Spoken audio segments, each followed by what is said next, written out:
अगली अवस्था लिखो।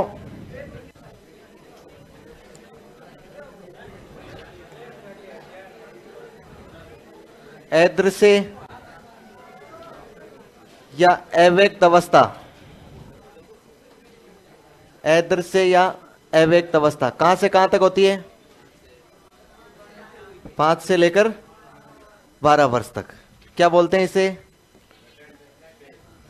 Latency stage.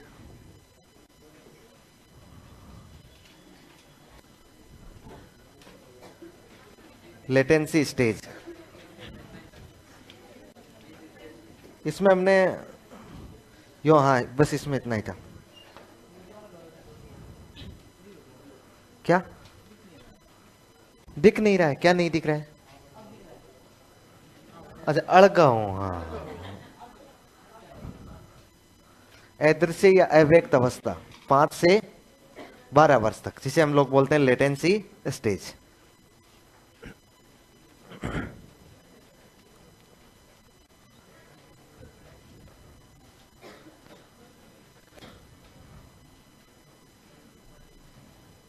अब देखिए, ये जो अवस्था होती है ना, इस अवस्था में ध्यान ये रखना है कि इस अवस्था में बालक में कोई कामुकता का क्षेत्र नहीं पाया जाता है। कोई कामुकता का क्षेत्र, आपको पता हो तो पहली स्टेज में कामुकता का क्षेत्र था, दूसरी में था, तीसरी में था लैंगिक ग्रंथियां, और इस चौथी अवस्था में कामुकता का क्षेत्र कोई भी नहीं होता है। इसका मतलब बालक में लिबिडो नहीं पाया जाता है। भाई जब कामुकता का क्षेत्र नहीं है तो जाहिर सी बात है कि बालक में लिबिडो नहीं पाया जाएगा। लेकिन सिगमंड फ्राइड कहता है कि इस अवस्था में बालक में लिबिडो तो होता है। तो क्या वो फिर लिबिडो की पूर्ति नहीं करता है? तो बोले वो पूर्ति भी करता है, लेकिन वो इस लिबिडो का शोधन कर लेता है। क्या कर लेता है? शोधन। शोधन कहें तो हम लोग सब्लिमेशन। क्या मैंने आपको शोधन एक सिखाई थी क्या? रक्षा युक्तियां, मार्गांतिकरण, सब्लिमेशन। जो कार्य असामाजिक थे उन कार्यों को कहां ले आया? वो सामाजिक ले आया। इसमें वो शोधन कर लेता है। इसका मतलब यह है कि वो इस लिबिडो को, इस काम प्रवृत्ति को अन्य रूपों में प्रदर्शित करता है। कौन से रूपों में? अन्य रूपों में प्रदर्शित करता है। जैसे खेल, जैसे पेंटिंग, जैसे कोई भी रचनात्मक कार्य, इस प्रकार से ये मूलतः बाल्य अवस्था है। कौन सी है? आप सोच के देखो, इस अवस्था में बालक कितना बिजी रहता होगा। बालक के पास बिल्कुल टाइम नहीं होगा, 1% टाइम नहीं होता है बालक के पास। इतना बिजी रहता है, दिन भर खेल कूद, इधर भागना, इधर दौड़ना, ये काम करना। बालक केवल टांग तभी टिकाता है अपनी जब उसको नींद आती है। उसके अलावा वो बालक किसी भी हाल में एक जगह शांति से बैठता नहीं, और बैठेगा तो भी खेलेगा। कुल मिला के शांति से, बिल्कुल बिना किसी काम के ऐसे सोफे पर नहीं बैठता है बालक, कतई नहीं बैठेगा इस अवस्था में। क्योंकि यहां बालक खेलता, पेंटिंग करता है या रचनात्मक कार्यों में अपने लिबिडो की पूर्ति करता है। इसलिए अपने को पता नहीं लगता है, अपने को इस बात का पता ही नहीं लगता है कि वो लिबिडो है क्या उसमें, और वो लिबिडो की पूर्ति कर रहा है क्या, क्योंकि वो उसका मार्गांतिकरण कर लेता है। इसलिए इस अवस्था में लिबिडो दिखाई नहीं देता है। अतः इस अवस्था को हमने नाम क्या दे दिया? अदृश्य या अव्यक्त अवस्था, लेटेंसी स्टेज।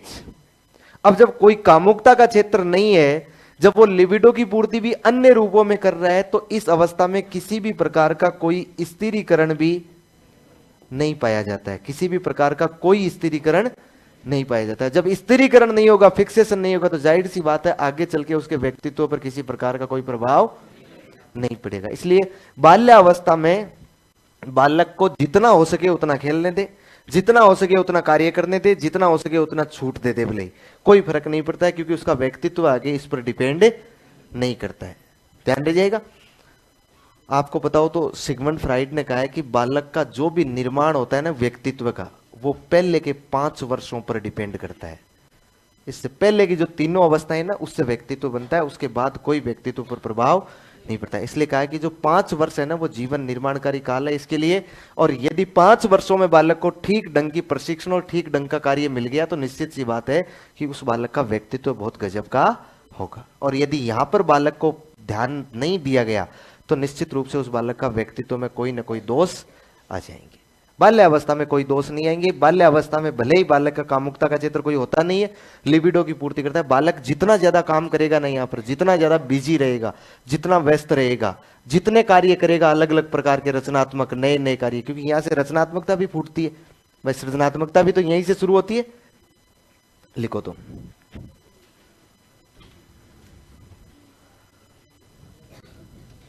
लिखो, इस अवस्था में,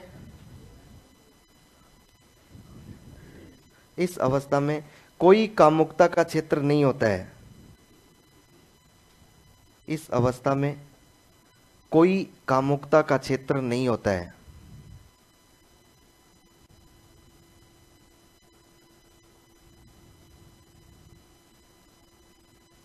कोई कामुकता का क्षेत्र नहीं होता है एवं किसी प्रकार का स्थिरीकरण भी नहीं होता है।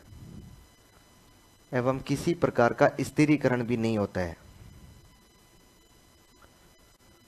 एवं किसी प्रकार का स्थिरीकरण भी नहीं होता है।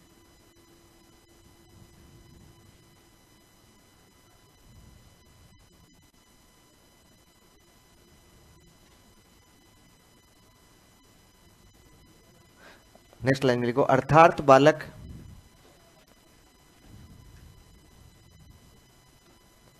बालक में काम प्रवृत्ति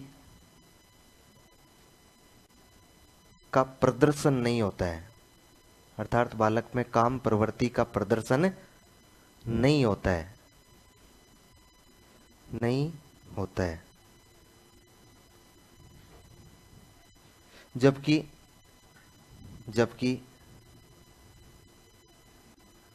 काम प्रवृत्ति का मार्गांतिकरण हो जाता है। काम प्रवृत्ति का मार्गांतिकरण, काम प्रवृत्ति का मार्गांतिकरण हो जाता है।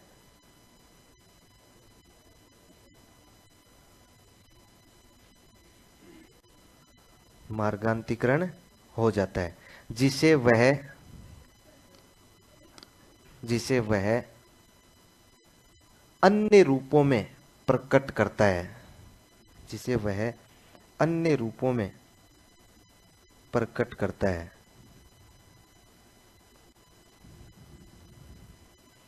जैसे खेल,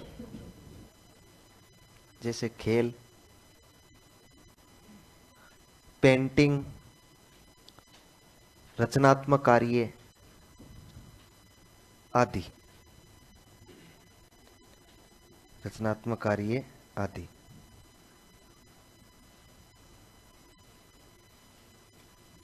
खेल, पेंटिंग, रचनात्मक कार्य आदि। अगली अवस्था लिखो। अगली अवस्था लिखो, कौन सा होता है? जन्नेन्द्रिय अवस्था। कहां से कहां तक होती है? 12 से ऊपर। अब चाहे 18 हो, 19 हो, 20 हो, जब तक वो बालक रहेगा ना तब तक है। 12 से ऊपर।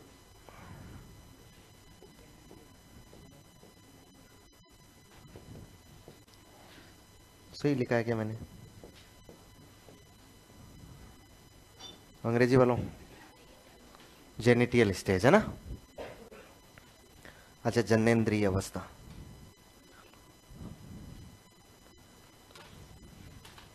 लिखो,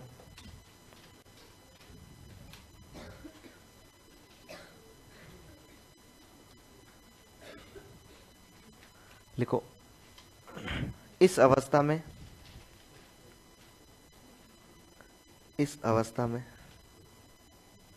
कामुकता का क्षेत्र, इस अवस्था में कामुकता का क्षेत्र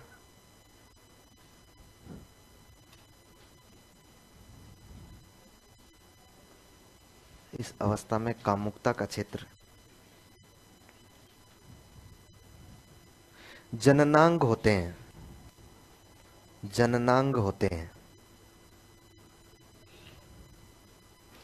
कामुकता का क्षेत्र जननांग होते हैं एवं एवं संतानोत्पत्ति की क्रियाओं के माध्यम से एवं संतानोत्पत्ति की क्रियाओं के माध्यम से लिबिडो की प्राप्ति की जाती है।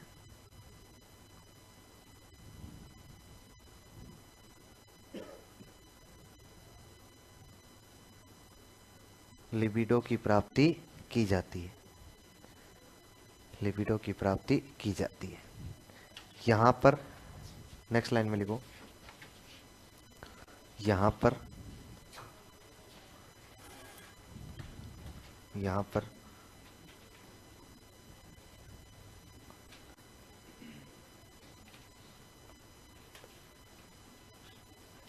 कोई स्थिरीकरण भी नहीं होता है। कोई स्थिरीकरण भी नहीं होता है। कोई स्थिरीकरण भी नहीं होता है।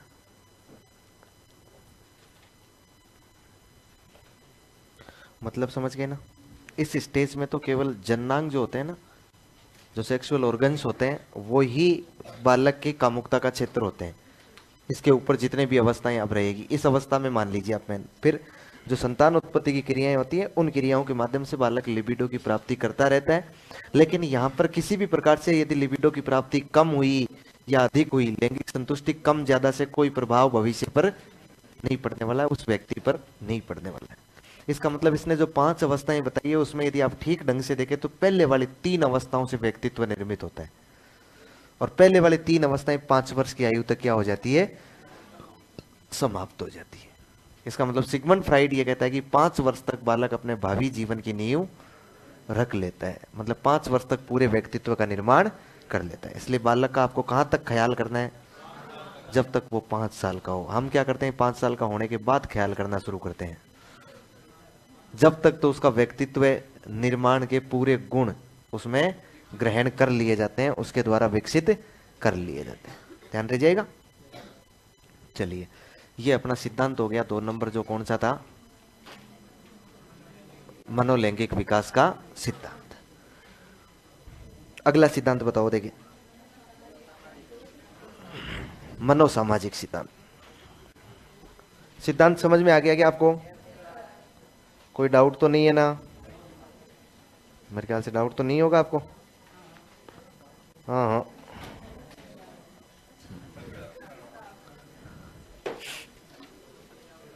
अगला सिद्धांत लिखो।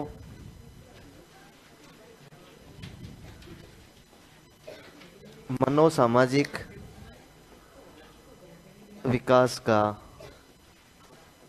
सिद्धांत। मनोसामाजिक विकास का सिद्धांत किसने दिया? Erik Erikson.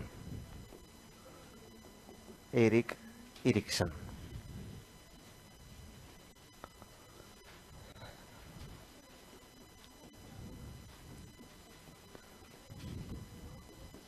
Psycho social development theory. Development theory. Psycho social development theory किसने दी है? एरिक इरिक्सन ने। एरिक इरिक्सन देता है साइको सोशियल डेवलपमेंट थ्योरी। अच्छा, इसको थोड़ा समझिएगा आप। लिख लिया?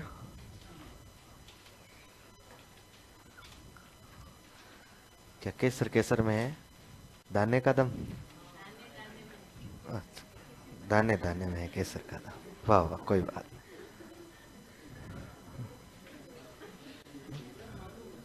है कुलदीप को? कुलदीप कौन सा खाता है?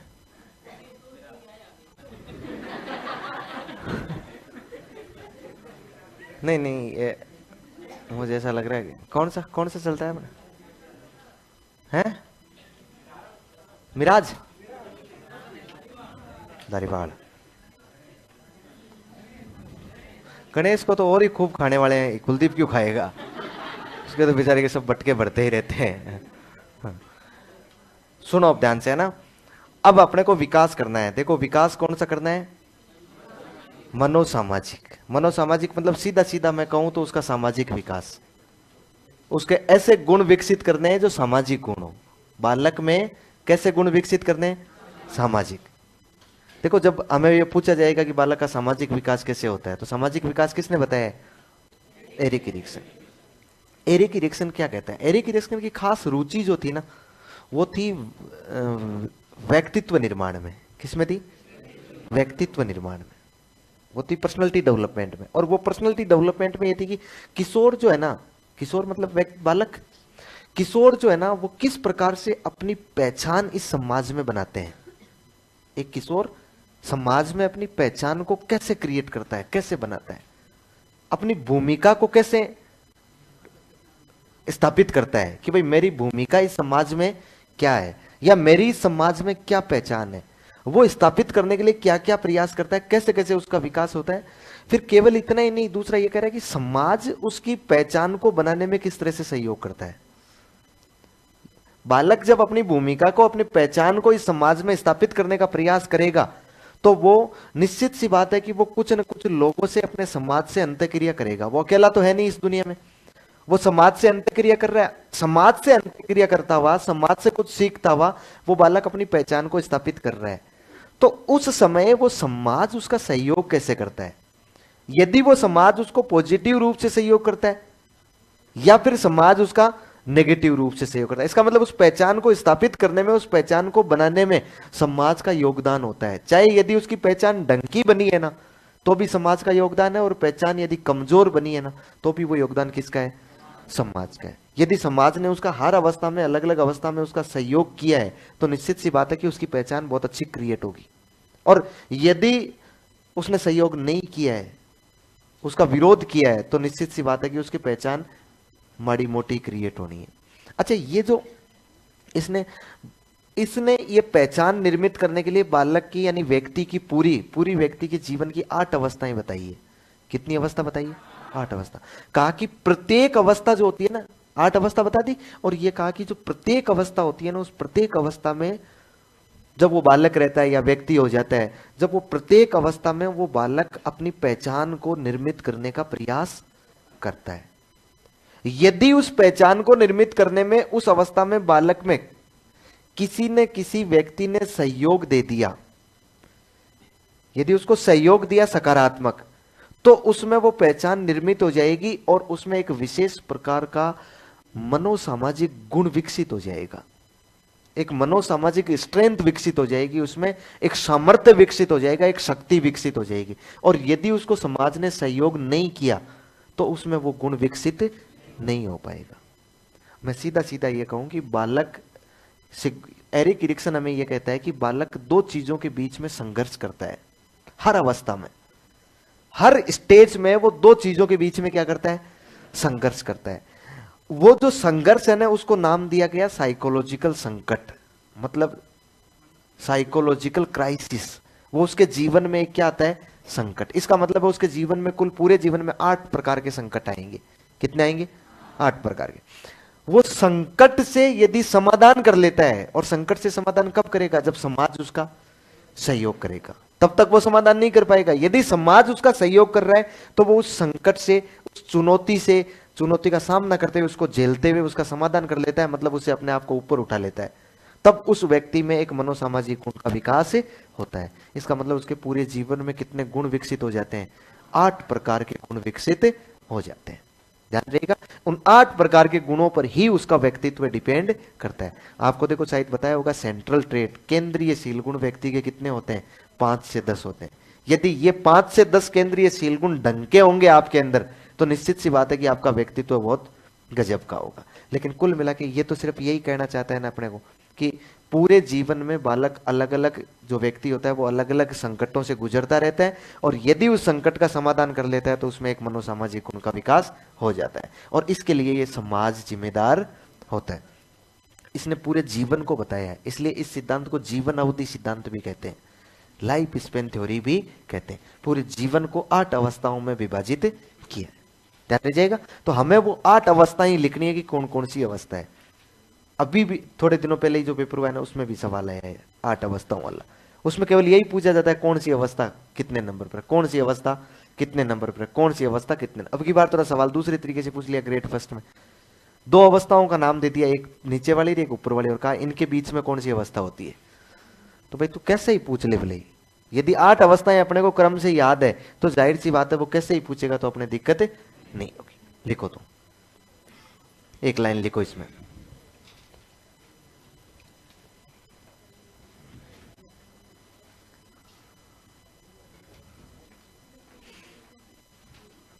लिखो, एरिक इरिक्सन की, एरिक इरिक्सन की,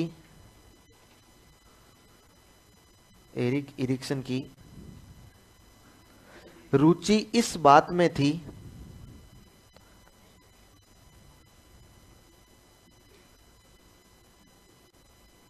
कि किशोर, किशोर ओब्लिक व्यक्तिक,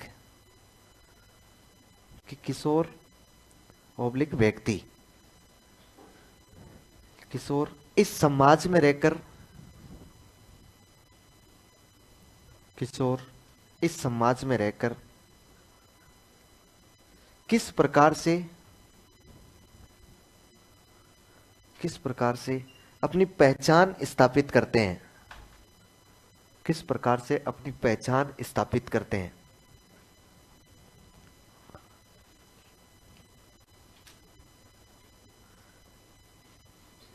तथा ये समाज अपनी पहचान स्थापित करते हैं, तथा ये समाज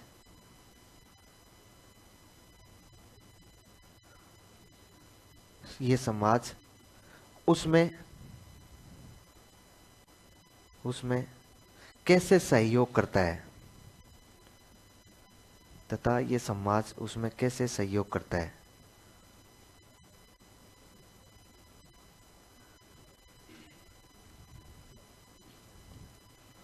लाइन बदल के लिखो। इसके लिए, इसके लिए एरिक्सन ने, इसके लिए एरिक्सन ने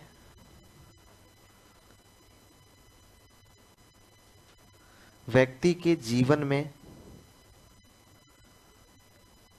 व्यक्ति के जीवन में, जीवन में सामाजिक विकास हेतु, व्यक्ति के जीवन में सामाजिक विकास हेतु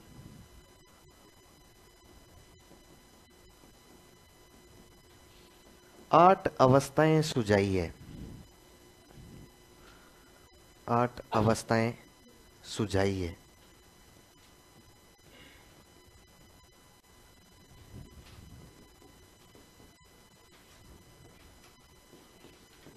आठ अवस्थाएं सुझाई है। अतः इसे, अतः इसे जीवन अवधि सिद्धांत, अतः इसे जीवन अवधि सिद्धांत भी कहते हैं, लाइफ स्पेन थ्योरी, जीवन अवधि सिद्धांत भी कहते हैं।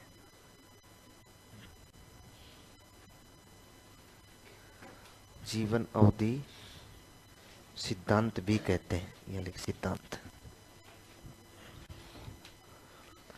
सिद्धांत भी कहते हैं। फिर लाइन बदल के लिखो।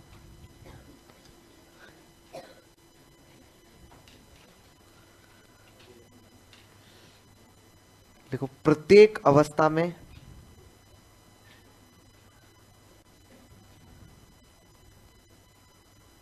प्रत्येक अवस्था में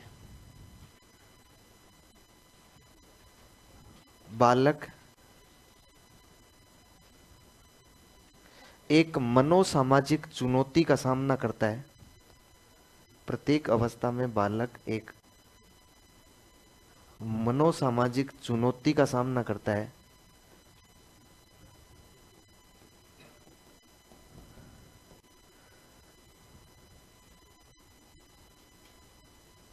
एक मनोसामाजिक चुनौती का सामना करता है, जिसे जिसे संकट कहा जाता है, जिसे संकट, क्राइसिस।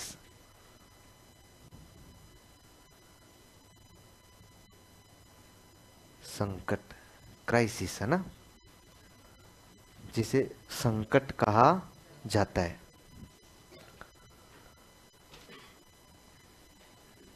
इस संकट का समाधान होने पर,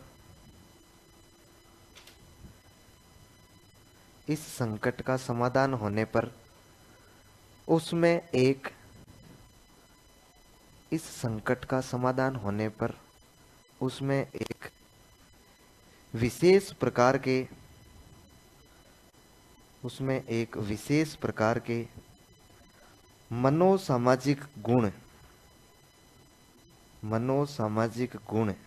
ओब्लिक सामर्थ्य, मनोसामाजिक गुण ओब्लिक सामर्थ्य, मनोसामाजिक गुण ओब्लिक सामर्थ्य विकसित हो जाता है। ओब्लिक सामर्थ्य विकसित हो जाता है, विकसित हो जाता है। देखिए, इस कहानी को पढ़ो एक बार मन ही मन में, आवाज नहीं आनी चाहिए बाहर। ये कहानी समझेंगे क्या आप?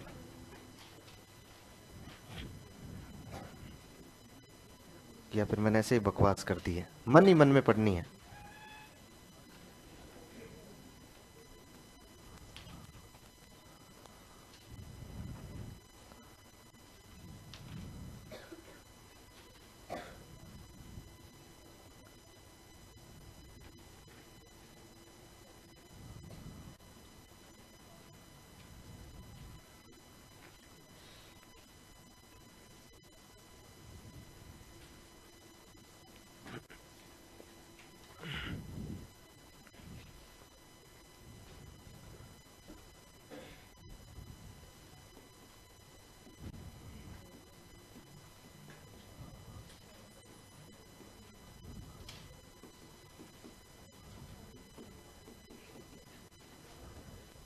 समझ में आ गई क्या?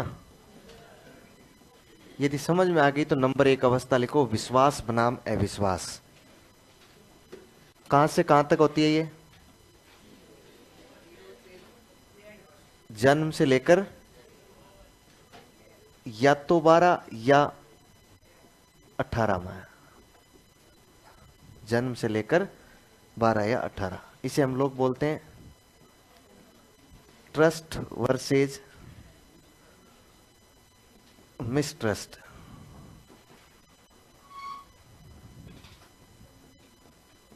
Trust versus mistrust.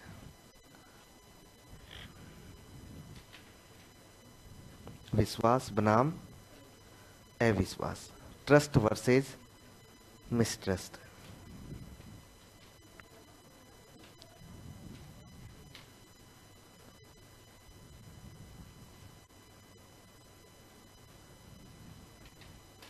Trust versus mistrust.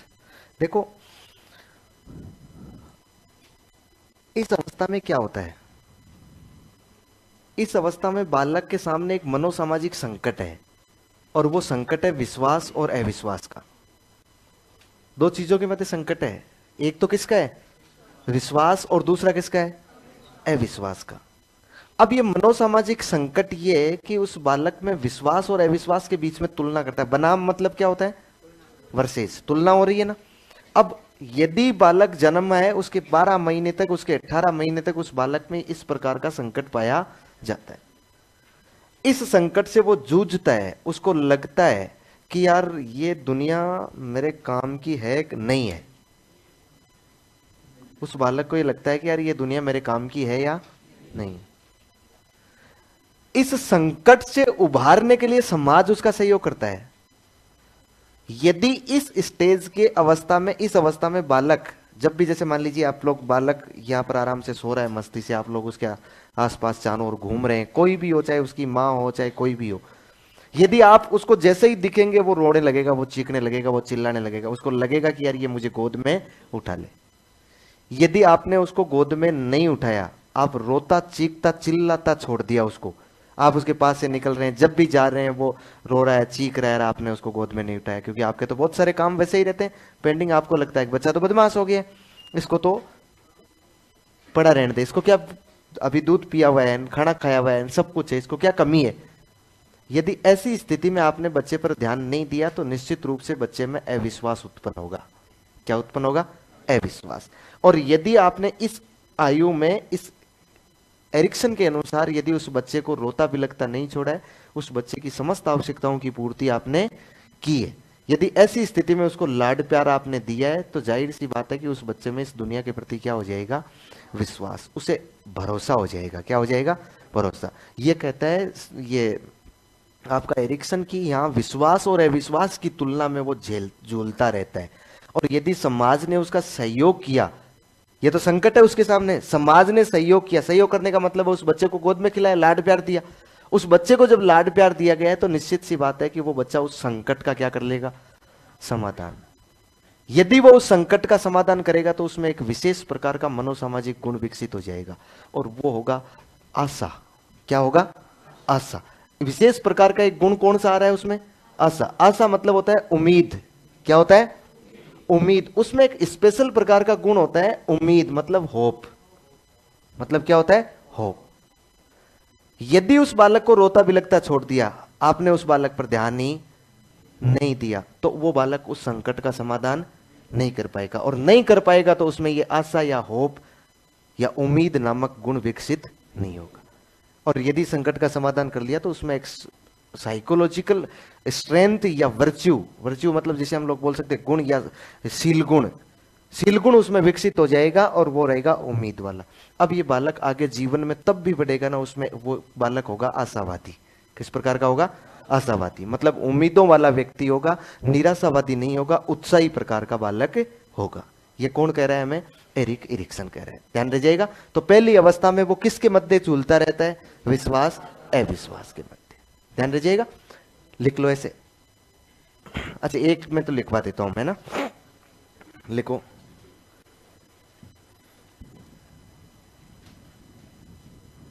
लिखो, इस अवस्था में बालक में, इस अवस्था में बालक में विश्वास एवं अविश्वास के मध्य, इस अवस्था में बालक में विश्वास एवं अविश्वास के मध्य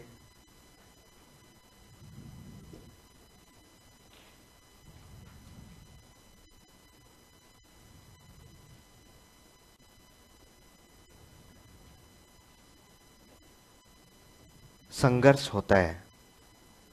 विश्वास एवं अविश्वास के मध्य संघर्ष होता है।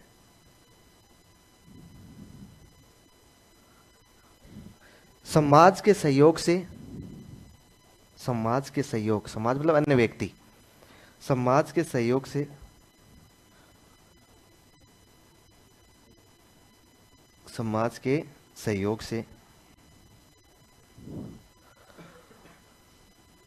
इस संकट का समाधान होने पर, समाज के सहयोग से इस संकट का समाधान होने पर उसमें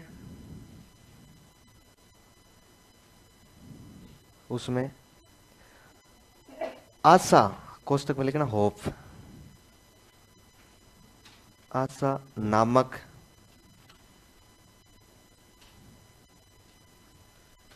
गुण का विकास हो जाता है। आशा नामक गुण का विकास हो जाता है।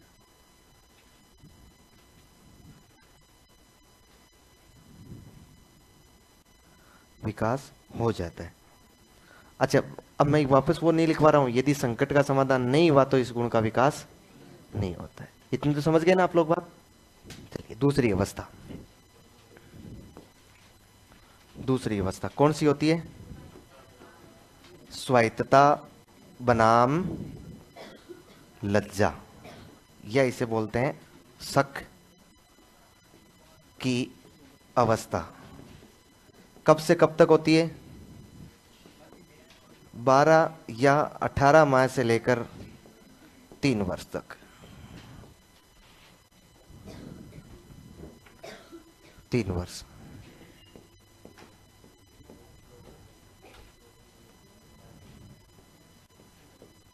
ऑटोनॉमी वर्सेज सैम या डाउट।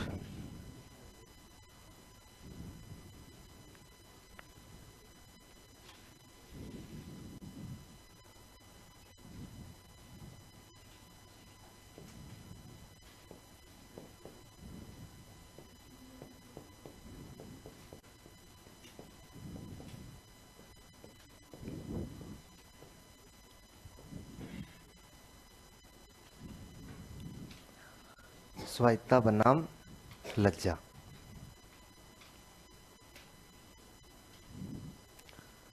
ऑटोनॉमी वर्सेस सेम या डाउट।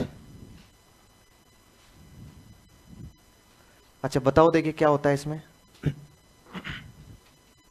देखो अब ये चीजें ऐसे चल रही है ना, इस प्रकार से चल रही है। ये चीजें ऐसे नहीं चलेगी, अब ये चीजें वर्टिकल चलेगी, हॉरिजेंटल नहीं चलेगी। ये कह रहा है कि ये जो 3 वर्ष तक का बालक होता है ना, 1 से लेकर 3 वर्ष के मध्य का बालक, उसमें एक तो ऑटोनॉमी स्वायत्तता। ऑटोनॉमी मतलब क्या है? स्वायत्ता मतलब स्वतंत्रता। मतलब क्या होता है? स्वतंत्रता। और दूसरा लज्जा या शक, यानी डाउट या सेम। या तो वो स्वतंत्र रूप से किसी कार्य को, आप सोच के देखिए इस अवस्था का जो बालक होगा ना, कोई भी आप उसे कोई भी काम के लिए, जैसे मान लो उसे खाना भी खिला रहे हो ना, उसे चम्मच से खाना खिला रहे हो तो वो चम्मच छीनने का प्रयास करेगा, खुद खाएगा। यदि उसे स्नान करवा रहे हैं इस बच्चे को, तो भी वो आपसे वो कप छीनने का प्रयास करेगा, वो आपसे साबुन छीनने का प्रयास करेगा, और वो खुद उस कार्य को करने का प्रयास करेगा। वो बच्चा कोई भी कार्य, यदि उसे कपड़े भी पहना रहे हो तो खुद खुद पहनने का प्रयास करेगा। जो भी काम उस बालक के लिए आप कर रहे हैं ना, वो खुद करने का प्रयास करेगा। यदि आपने उस बालक को, आप है समाज, ये है इसके बीच में संकट, यदि आपने उस बालक को कार्य स्वतंत्र रूप से नहीं करने दिया, जैसे ही उसने साबुन छीनी आपने फट एक लगाई, जैसे ही उसने चम्मच छीनी आपने फिर एक लगा दी, यदि ऐसी स्थिति हो गई तो उसे डाउट होने लग जाएगा। उसे क्या हो जाएगा? उसमें डाउट पैदा हो जाएगा। उस संकट का समाधान कभी नहीं होगा। और यदि आपने उसको सहयोग किया, यह कह रहा है कि यह किस में होगा? जब बालक पीछे एक अवस्था में क्या लेके आया है? विश्वास। यदि विश्वास लेके आया तो वो ऑटोनॉमी होगा, ऑटोनोमस हो जाएगा। और यदि वो मिसट्रस्ट लेकर आया, वहां से अविश्वास लेकर आया है, तो उसे हर काम में क्या होने लग जाएगा?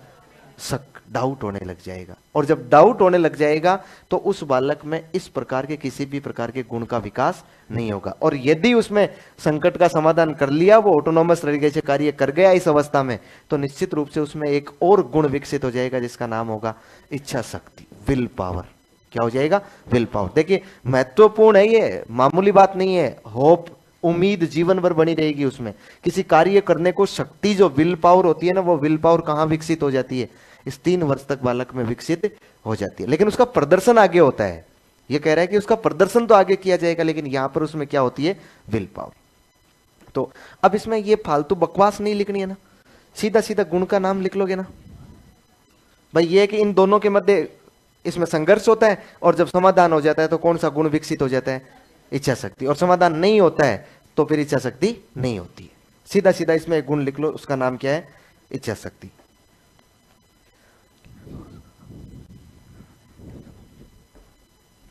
विल पावर हो गया।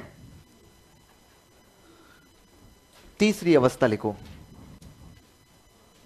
कौन सी होती है? पहल बनाम दोष की अवस्था। लिख लो, पहल बनाम दोष की अवस्था। पहल यानी, अरे इनिशिएटिव, खूब सिखा चुका हूं मैं आपको पहले। नवाचार, initiative versus guilt, guilty feel होना। ये इसको कई बार आत्महीनता वगैरह कुछ भी बोल देते हैं ना।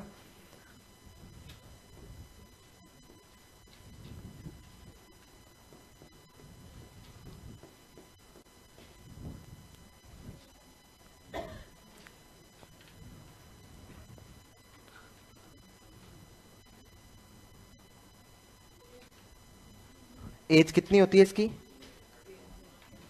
3 से लेकर 5 वर्ष। Very good. 3 से लेकर 5 वर्ष।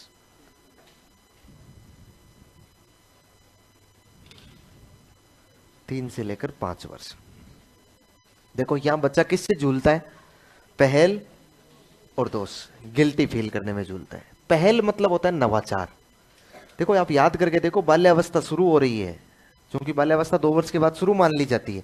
बाल्यावस्था शुरू हो रही है और बालक में यहाँ नवाचार विकसित होता है। बालक नए नए कार्य करता है, नए नए क्वाद सीखता है।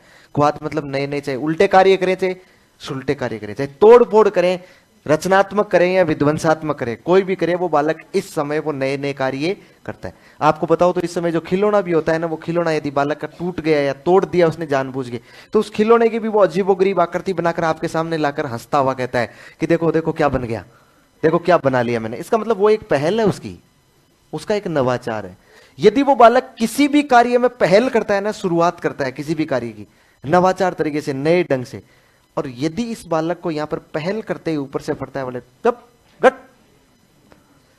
तो फिर उसको लगता है, गिल्टी फील होती है, उसको लगता है यार ये मैंने गलत कर दिया, यार ये मुझे नहीं करना चाहिए था। उसमें गिल्ट की भावना आती है, उसमें दोष उत्पन्न होता है। यदि इन दोनों स्थितियों में उस बालक को आपने 3 से 5 वर्ष तक हर कार्य की पहल करने की छूट दे रखी है, यदि वो कोई भी कार्य नए तरीके से कर रहा है ना, उस कार्य की आप लोग प्रशंसा कर रहे हैं, उसे कह रहे हैं कि बेटा बहुत बढ़िया किया है तूने, तो निश्चित रूप से उस बालक में एक क्या हो जाएगा, उद्देश्य नामक गुण विकसित हो जाएगा। यह उद्देश्य जो पर्पज होता है ना, ये लक्ष्य उन्मुखी व्यवहार को अग्रसर करता है। इसका मतलब अब बालक जब भी दुनिया में कोई भी काम करेगा ना, उसका एक लक्ष्य निर्धारित करके करेगा, उसका कोई ना कोई उद्देश्य होगा, उसका कोई ना कोई लक्ष्य होगा, और उस लक्ष्य की ओर वो आगे बढ़ेगा। लेकिन यदि इस संकट का विकास नहीं हुआ तो बालक किसी भी प्रकार का अपने जीवन में टारगेट तय नहीं कर पाएगा, और टारगेट की ओर वो कार्य भी नहीं कर पाएगा। पूरी उम्र उसमें क्या रहेगा, दोष। और जब भी जीवन में किसी कार्य की शुरुआत करने की सोचेगा, उसको लगेगा कि यार गलत होगा, ये मैं गलत करने जा रहा हूं, मतलब मैं ये कार्य तो गलत करने जा रहा हूं, ये तो कार्य मेरे से नहीं होगा। और थोड़ा सा कोई भी कार्य यदि किसी भी प्रकार का हो गया तो उसमें वो गिल्टी की भावना बहुत जल्दी विकसित हो जाएगी। ध्यान रहेगा। तो क्या विकसित हो जाता है इसमें? पहल और दोष 3 से 5 तक होता है, और उसमें क्या हो जाता है, उद्देश्य। अगली अवस्था कौन सी होती है? परिश्रम बनाम हीनता। ये बाल्यावस्था की अवस्था है। परिश्रम बनाम, परिश्रम वर्सेज हीनता की अवस्था। कितनी एज होती है? 6 से लेकर 12 वर्ष। देखो शुद्ध रूप से बाल्यावस्था है ना।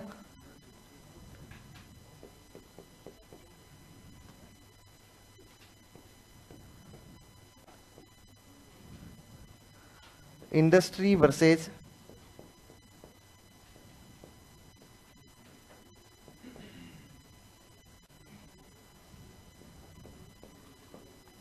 Inferiority. Industry versus inferiority.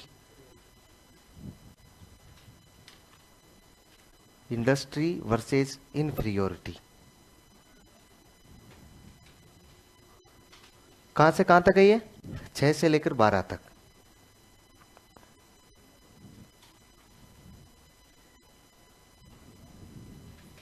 Industry versus inferiority. अब देखो ये अवस्था होती है उस बालक की परिश्रम की। किसकी होती है? परिश्रम की। बाल्यावस्था होती है परिश्रम की। यदि वो बालक विश्वास से गुजरा है, कहां से गुजरा है?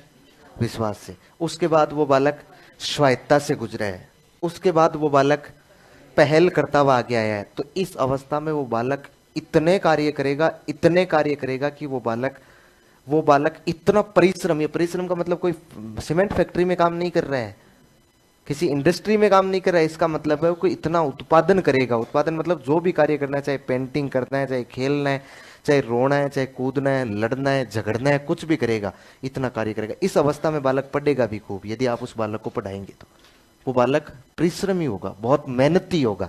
और यदि वो उधर से गुजरता हुआ आ रहा है ना, उस अवस्था से यदि उधर से गुजरता हुआ आ रहा है, तो उस बालक में हीनता की भावना आएगी, इनफीरियोरिटी की भावना उत्पन्न होगी। और वो कोई भी कार्य करते समय, परिश्रम करते समय, वो परिश्रम से बचने का प्रयास करेगा। वो कोशिश करेगा कि मैं इनसे अलग रहूं और मैं इस परिश्रम से बच सकूं। किसी भी कार्य को वो ठीक ढंग से नहीं कर पाएगा। यदि दोनों के मध्य चुनौती का समाधान हो गया, इस संकट का समाधान हो गया, तो उस बालक में एक कौन सा गुण विकसित होता है? सामर्थ्यता। सामर्थ्यता है ना।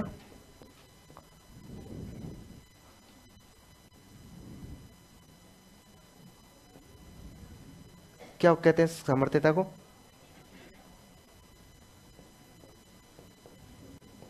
कंपिटेंसी है ना। सामर्थ्यता उसमें विकसित हो जाएगी। लिख लो सामर्थ्यता। सामर्थ्यता उसमें विकसित हो जाएगी।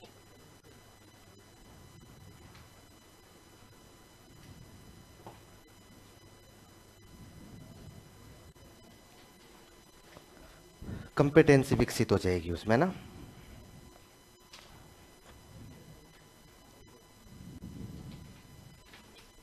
इसके बाद कितनी अवस्था है? पांचवी। कौन सी है? पहचान बनाम संभ्रांति की अवस्था ना। संभ्रांति की अवस्था। ये बताओ दे कि कहां से कहां तक होती है? 12 से लेकर 18। ये शुद्ध रूप से कौन सी अवस्था है? किशोरावस्था है।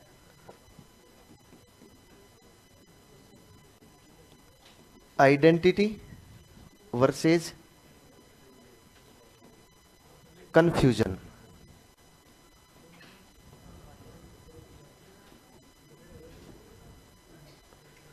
Identity versus confusion.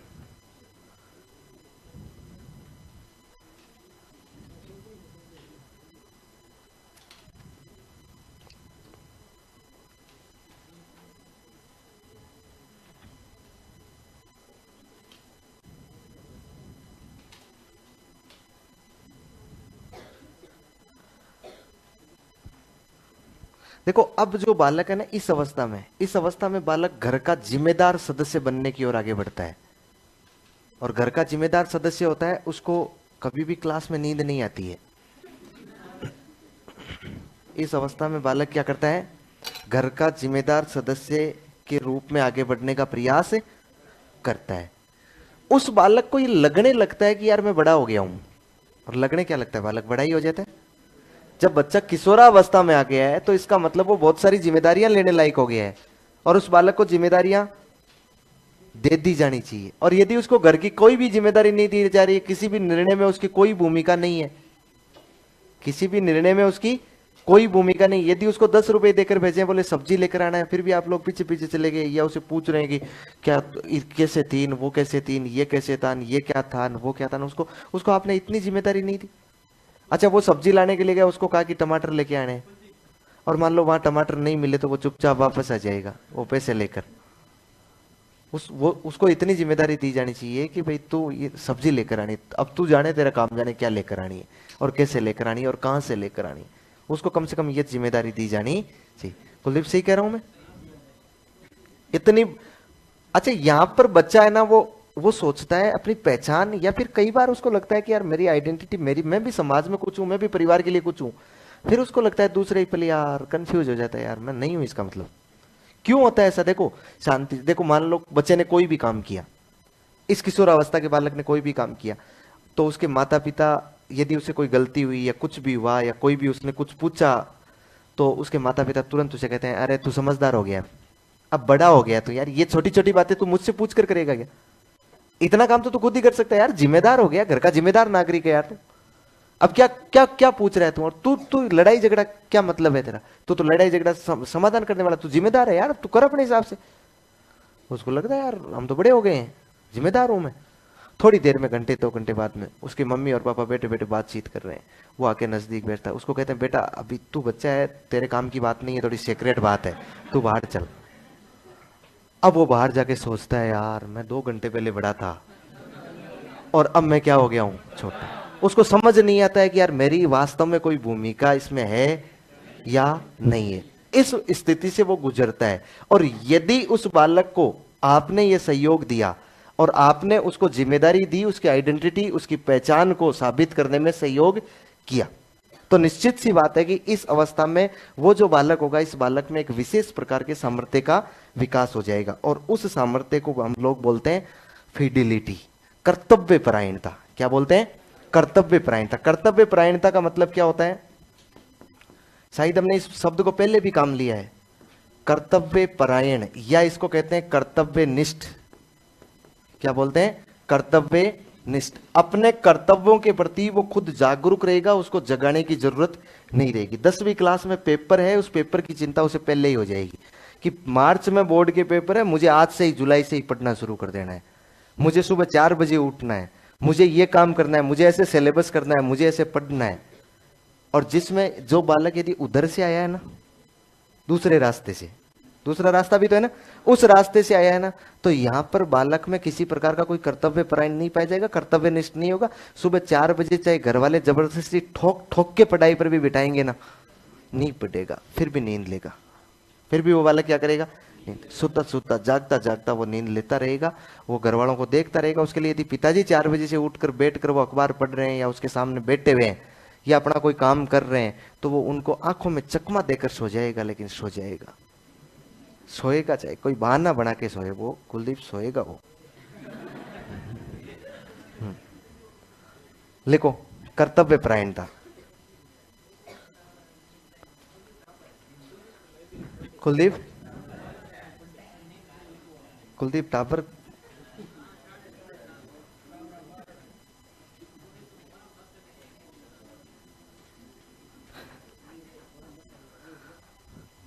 कर्तव्य परायणता या कर्तव्य निष्ठ, इसको क्या बोलते हैं हम लोग? फिडिलिटी।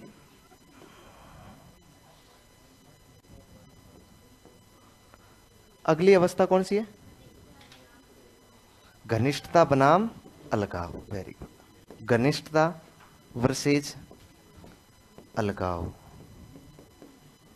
घनिष्ठता वर्सेज अलगाव। घनिष्ठता वर्सेज अलगाव।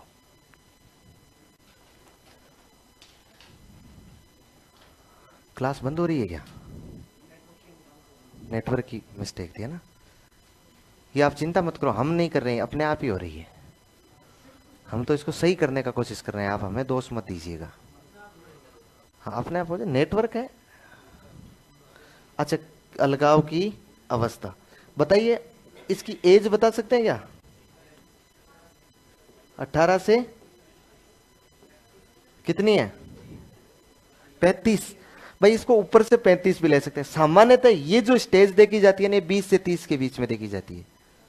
कहां देखी जाती है? बीच वाले काल जो होते हैं ना, संक्रमण काल होते हैं, लेकिन हम बीच में छोड़ नहीं सकते इसको। छोड़ेंगे तो आपके दिमाग में आएगा कि यार ये क्या कह रहा है।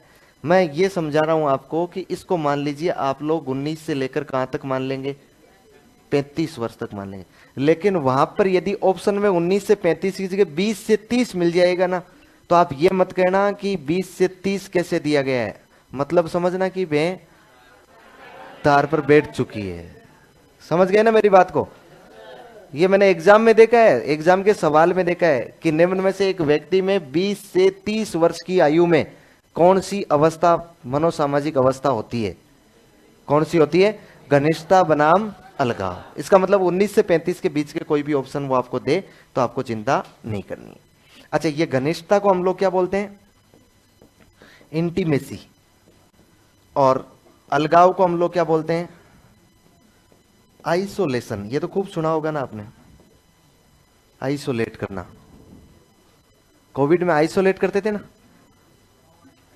आइसोलेशन कर दिया करते थे। इसका मतलब क्या होता था? अकेला। उसका मतलब उसको क्या? अकेला छोड़ना, उसको बिल्कुल अकेला करना, आइसोलेट करना, अलगाव की स्थिति।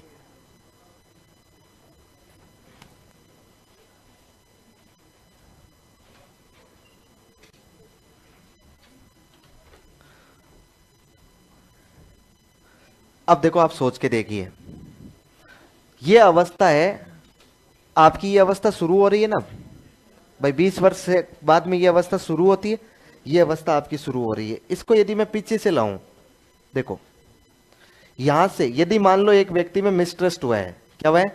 मिसट्रस्ट। और मिसट्रस्ट हुआ है, उसके बाद उसमें सेम या डाउट की स्टेज रही है, इससे आगे बढ़ा वो, फिर उसमें गिल्ट फील हुई है, फिर उसमें इनफीरियरिटी हुई है, हीनता आई है, और फिर उसमें संभ्रांति, कंफ्यूजन ही कंफ्यूजन रहा है। और इतना होने के बावजूद भी, इतना होने के बावजूद भी घर वालों ने उसको मान लीजिए विवाह के बंधन में बांध दिया है। ठीक है, तो अच्छी बात है अपने लिए तो। हाँ, ऐसा तो हो जाए तो फिर पढ़ने की भी कहाँ जरूरत है, पढ़ना तो पड़ेगा ही। हाँ, नहीं जिनका हो गया उनको तो पता है कि ज्यादा पढ़ना पड़ेगा, लेकिन जिनका नहीं हुआ उनको यही लग रहा है, हैं? यदि यदि इस अवस्था में आया है ना बालक ऐसे घूमता हुआ, तो हमेशा वो शिकायत ही बनी रहेगी, हमेशा वही शिकायत बनी रहेगी कि आप चाहते क्या है, फोन क्यों नहीं करते हैं, क्या हो गया, बातचीत क्यों नहीं करते हैं, कर रहा हूं ना, कर रहा हूं ना, मतलब रोजाना मीटिंग बैठेगी, रोजाना पीयर वाले आएंगे, रोजाना वो मीटिंग बैठाएंगे और फिर कहेंगे क्या समस्या है। अब उस समझ में उस लड़की को भी नहीं आ रहा होगा समस्या क्या है, मिनक जैसा मिनक है, लेकिन कैसी स्थिति है, आइसोलेशन, अलगाव, जुड़ नहीं पा रहा है वो अपने परिवार के साथ में संबंध स्थापित नहीं कर पा रहा है, वो घनिष्ठता नहीं ला पा रहा है, वो बालक इस स्थिति में चला जाएगा, आइसोलेशन। ये केवल लड़कों पर लागू नहीं है, दोनों पर लागू है। और यदि वो उधर से आया है ना, यदि वो सही रास्ते से, समझ गया ना, सही रास्ते से आया, यदि गलत रास्ते से आ गया ना तो गांव वाले और पीटेंगे। हाँ, यदि वो सही रास्ते से आया है ना तो उसमें इंटीमेसी उत्पन्न होगी, उसमें घनिष्ठता जीत जाएगी, किससे? इस अलगाव से। इस अलगाव से जब घनिष्ठता जीत जाएगी, वो अपने परिवार के साथ पूर्णतः पूरा मोह लगाकर उस परिवार, घर परिवार के साथ रहेगा। तो ऐसी स्थिति में मैं केवल और केवल ये पति पत्नी की बात नहीं कर रहा हूं, मैं पूरे परिवार की बात कर रहा हूं। यदि वो घनिष्ठता, इसमें वो मनोसामाजिक संकट यदि विकसित हो जाएगा और उसका समाधान हो जाएगा, तो उसमें एक विशेष प्रकार का सामर्थ्य उत्पन्न होगा, और वो होता है प्यार। सच कहूं तो उसको प्यार हो जाएगा, हो गया नहीं, उससे क्या हो जाएगा? प्यार। ये मतलब प्यार का मतलब केवल और केवल लड़की और लड़के से संबंधित नहीं है, उसमें प्रेम नामक गुण का विकास हो जाएगा। वो अपने कर्तव्यों से, अपने कार्यों से, अपने परिवार से, अपने समाज से, अपनी जिम्मेदारी से, अपने आप से वो क्या करेगा? प्रेम करेगा। वो किसी भी अपने कार्य से क्या करने लग जाएगा? प्रेम करने लग जाएगा। वो यदि उसके बाद में वो स्कूल में पढ़ाने भी जा रहा है, यदि वो फैक्ट्री में काम करने भी जा रहा है, यदि वो अड़ाव में भैंस चराने भी जा रहा है, तो भी निश्चित रूप से उसे अपने आप के काम से क्या हो जाएगा? प्रेम हो जाएगा। हाँ हाँ, भैंस से भी प्रेम हो जाएगा उसे, मतलब वो उसकी चिंता करेगा। प्रेम का मतलब क्या होता है? अरे प्रेम की एक सही परिभाषा क्या होती है? प्रेम की एक सही परिभाषा होती है केयर करना। प्रेम की एक सही परिभाषा क्या होती है? प्रेम। प्रेम कैसे प्रदर्शित होता है? केयर के माध्यम से प्रदर्शित होता है। अशोक कुमार कह रहा है यदि वो तीसरे रास्ते से आए तो वो फिर तेरे जैसा हो जाएगा भाई। तीसरे मैं रास्ते ही दो बता रहा हूं, अब तू बता तीसरा रास्ता बना रहा है, हैं? अच्छा ये कह रहा है क्या? कुलदीप यार तेरे को भी जानता है ये तो, ऑनलाइन में कोई अशोक नाम का बच्चा है, मतलब फैन फॉलोइंग अच्छी है, हैं? क्या चुनाव सरपंच बना दो इसको, इतने सारे लोग प्रचार के लिए जाएंगे तो क्यों नहीं बनेगा ये सरपंच?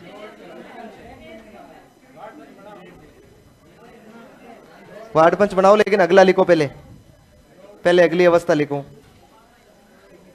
कौन सी होगी? वार्ड पंच बनाने से पहले अगली अवस्था लिख जाओ, बताओ देखें। जन्नात्मकता वर्सेज क्या लिखेंगे? तनाव। ठहराव, स्टेग्नेशन। स्टेग्नेशन को क्या बोलेंगे? जन्नत ठहराव, स्थिरता, ठहराव या स्थिरता।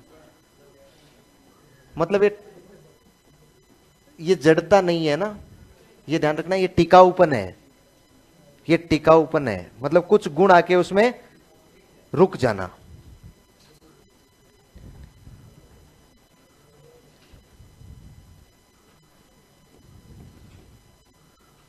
जनरेटिविटी वर्सेज स्टेग्नेशन, ये अवस्था कहां से कहां तक होगी? कहां से कहां तक होगी? 35 से लेकर 60 वर्ष की आयु तक होगी, है ना। ये 35 से लेकर, कई बार इसमें 65 साल भी दी जा सकती है ना, तो ये चिंतित नहीं होना है आपको। 35 से लेकर 60 वर्ष, वास्तव में ये अवस्था होती है 40 से लेकर 50। इसको जिस पेपर में दिया गया ना, पूछा गया, उसमें 40 से 50, तो 40 से 50 इसके बीच में ही आता है।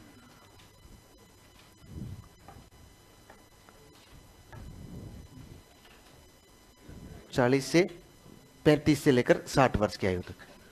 अच्छा देखो, यदि इस अवस्था में बालक ठीक रास्ते से पहुंचा है ना, ये जनरेटिविटी और स्टैग्नेशन के मध्य वो क्या कर लेता है, संकट का समाधान कर लेता है। यदि ठीक रास्ते से आए तो उसमें एक बहुत गजब का सामाजिक वर्च्यू विकसित हो जाएगा, और उसका नाम होगा देखभाल।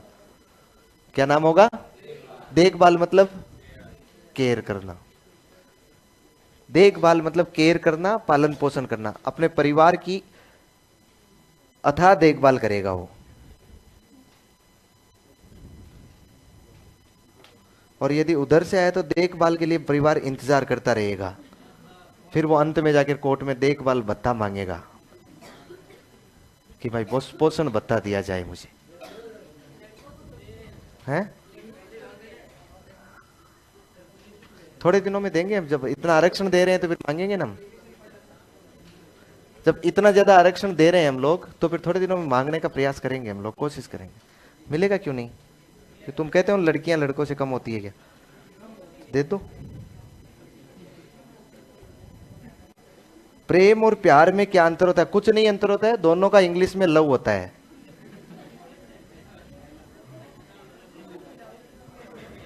कोई अंतर नहीं है ना, है? हाँ, हिंदी में हो सकते हैं, इंग्लिश में लव होता है। मान्य इंग्लिश है, मान्य इंग्लिश है। बैठ गई ना? लिखो। एक होती है संपूर्णता और निराशा। कौन सी होती है?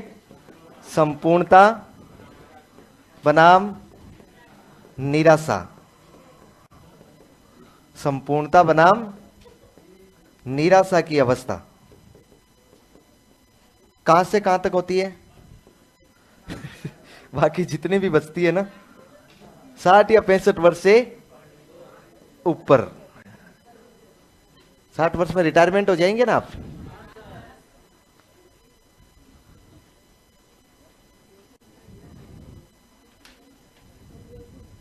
उसको बुला के ला।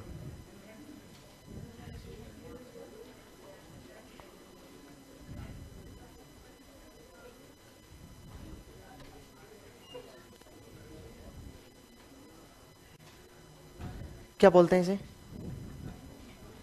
हैं इंग्लिश में?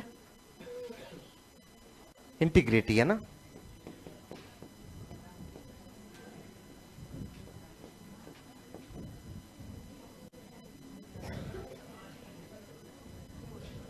सही थोड़ी लिखा है मैंने, इंटीग्रिटी।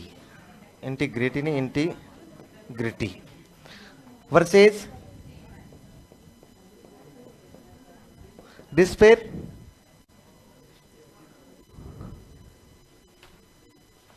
आ रहा है क्या? क्या? हाँ तो देख, चल रहे। अच्छा, वो उसको मान लो क्या, जो आपने कमेंट कर रखा है उसको, कि हमारी टीम कार्यरत है। मैंने सोचा कोई नया काम हो गया और नहीं चल रही है। त्रुटि आई हुई है। अच्छा, इसमें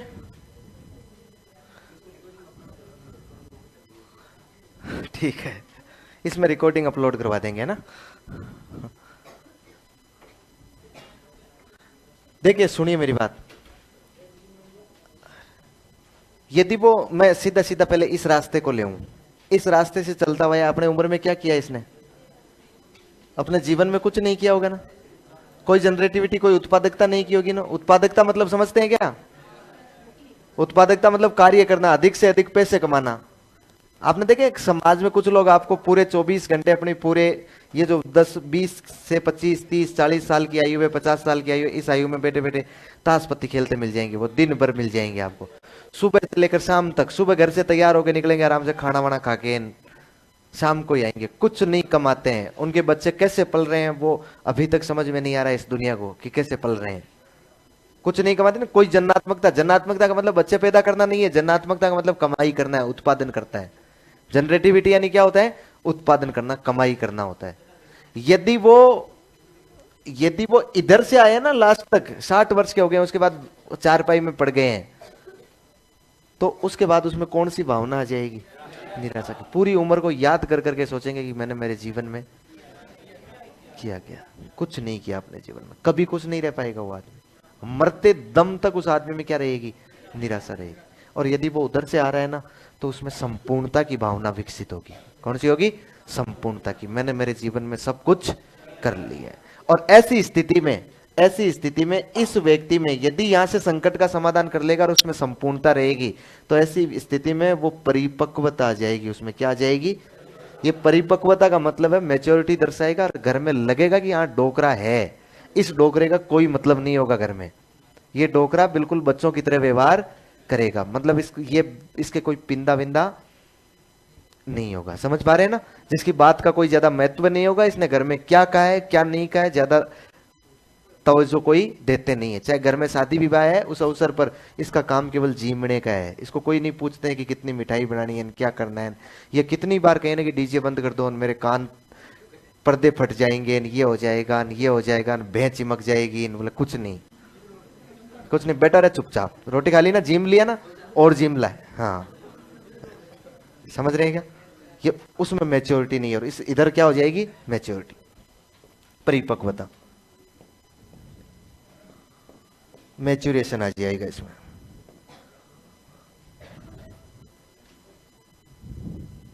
लिख लो बेटा, परिपक्वता ले आओ लास्ट तक।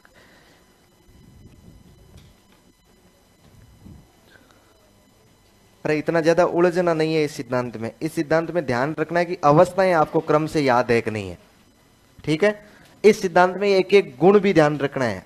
अभी तक एग्जामिनर ने केवल एक सवाल पूछा है, मैंने जितने भी पेपर देखे ना उसमें एक सवाल पूछा है, लेकिन मुझे ऐसा लगता है कि ये चीजें तैयार हो रही है, ये गुण एक ही विकसित हो रहा है, इसका मतलब ये गुण बहुत महत्वपूर्ण है और इसको पूछने की संभावना भी रहती है। अभी तक तो एग्जामिनर अपने बहुत ज्यादा दूर नहीं पहुंचा है एग्जामों में, इनमें केवल और केवल ये पूछता है। इसको एक दूसरे तरीके से ऐसे भी पूछा है कि एक किशोर अवस्था में निम्न में से बालक की अवस्था कौन सी होती है, तो ये मिलान कर लेना आप लोग, है ना? ठीक है, बताओ इसमें से कोई सवाल गलत होने की संभावना रहेगी क्या? नहीं रहेगी ना? बताओ तो पहली अवस्था कौन सा गुण होगा? दूसरा कौन सा गुण होगा? तीसरा कौन सा गुण होगा? चौथा कौन सा गुण होगा? पांचवा कौन सा गुण होगा? छठवां कौन सा गुण होगा? किसको भाई? कोई बात नहीं। सातवीं अवस्था कौन सा गुण होगा? आठवीं कौन सा? क्लियर? बोलो एरिक इरिक्सन की। ये तो विदेशी था, यदि इस जगह कोई भारतीय होता तो है? अगला सिद्धांत,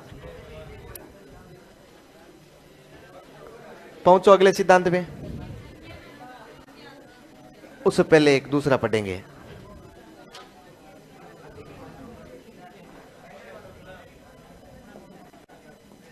उससे पहले एक दूसरा पढ़ेंगे। सामाजिक सांवेगिक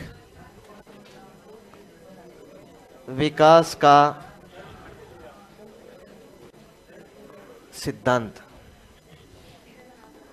सामाजिक सांवेगिक विकास का सिद्धांत है कौन सा?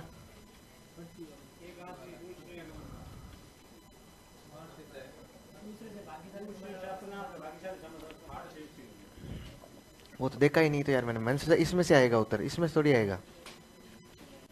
कल वाला यार वो तो याद आएगा तब होगा ना यार, बुढ़ापे का असर है ना।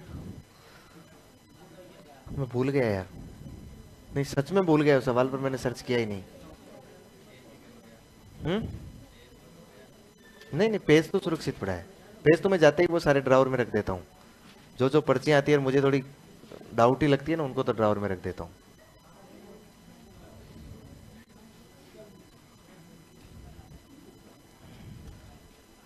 फिर यार आजकल टाइम भी संकट रहता है ना यार, ऐसा लगता है जैसे जीवन मतलब दिन आ ही नहीं रहे, दिन है ही नहीं, अंधेरा टू अंधेरा होता है।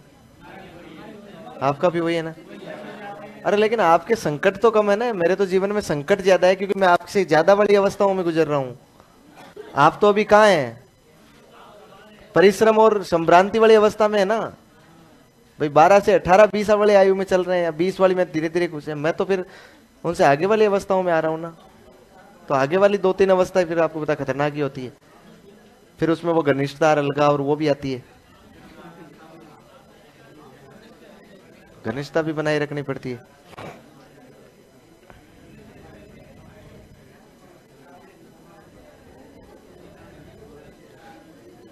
लिखो,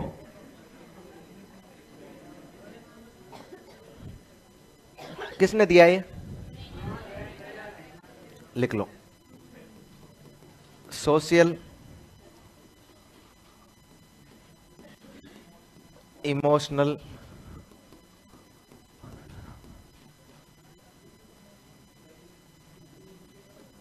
डेवलपमेंट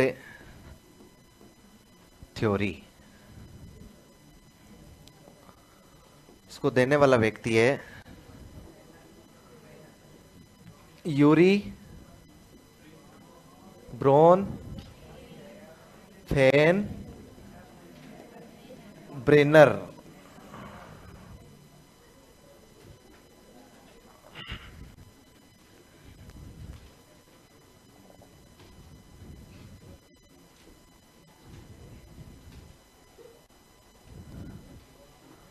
क्या हो गया?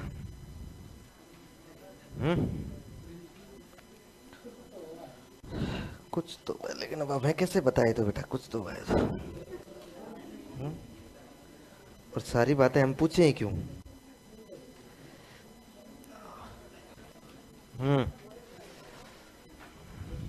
क्या लिखा है? यूरी ब्रॉन फेन ब्रेनर। लिखो, इस सिद्धांत में, किस सिद्धांत में? सामाजिक सांवेगिक सिद्धांत में। इस सिद्धांत में बालक का सामाजिक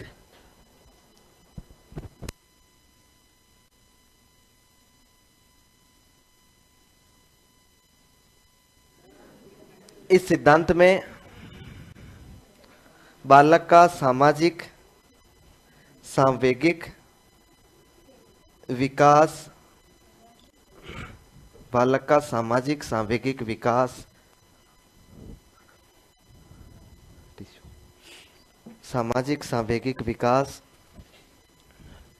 वातावरण के साथ अंतःक्रिया, वातावरण के साथ अंतःक्रिया, वातावरण के साथ अंतःक्रिया से होता है।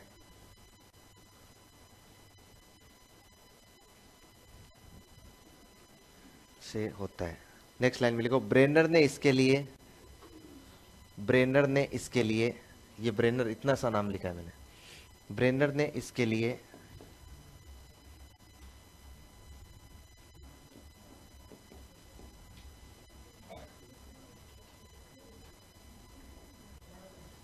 पारिस्थितिकी ब्रेनर ने इसके लिए पारिस्थितिकी परख मॉडल प्रस्तुत किया।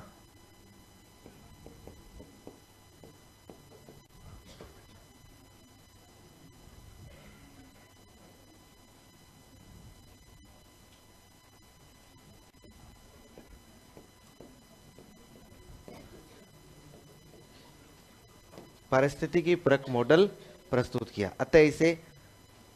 अतः इसे पारिस्थितिकी का सिद्धांत भी कहते हैं। अतः इसे पारिस्थितिकी इकोलॉजी मॉडल थ्योरी, अतः इसे पारिस्थितिकी का सिद्धांत भी कहते हैं।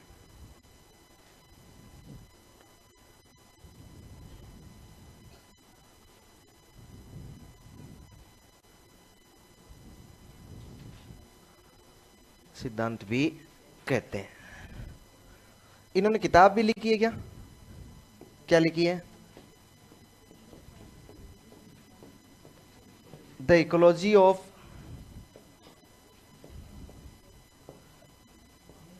Human development.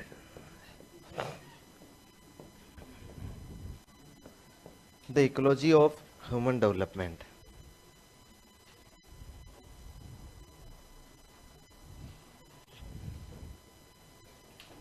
The ecology of human development.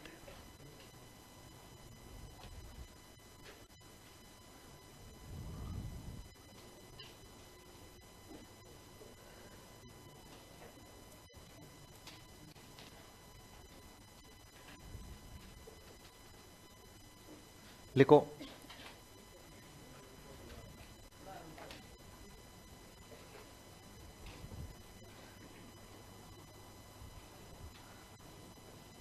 इन्होंने बालक के सांवेगिक विकास को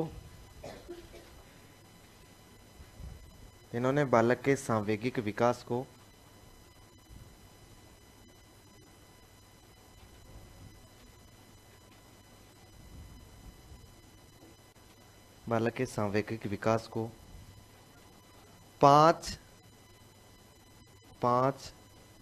सामाजिक घटकों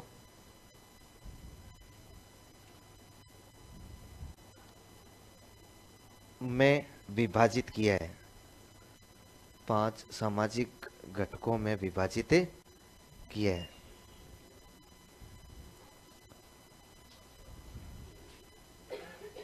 पांच सामाजिक घटकों में विभाजित किया है।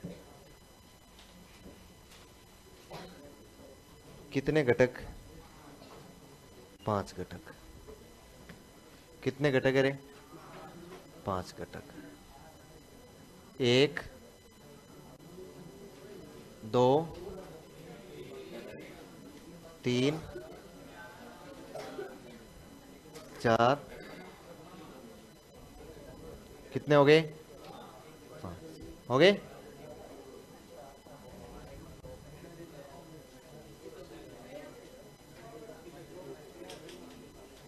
और बड़ा करूं?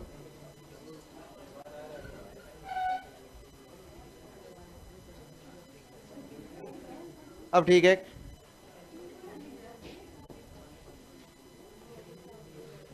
कितने मंडल हो गए? 5 मंडल हो गए। या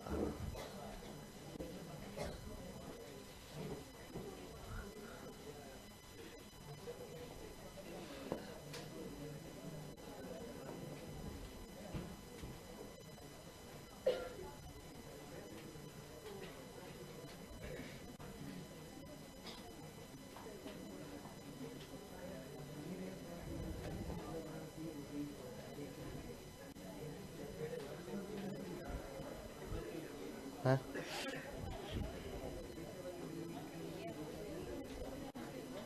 क्या हो गया? सही नहीं हुआ अभी तक? इंजीनियर है क्या आप? हैं? नेटवर्क? वेरी। हमारे इन छोरों का भी नेटवर्क कमजोर है। नेटवर्क कम पकड़ता है इनका, बाद में समझ में आता है इनको। अरे अब रुको रे, मेहमान आए हुए यार इनके सामने। घर में मेहमान आते तो ऐसे काव काव नहीं, मतलब ऐसे स्वागत भी नहीं करना, मैंने ये नहीं कहा स्वागत करना है, लेकिन घर में मेहमान आते हैं ताड़ियां नहीं बजाते, इज्जत देते हैं उसको।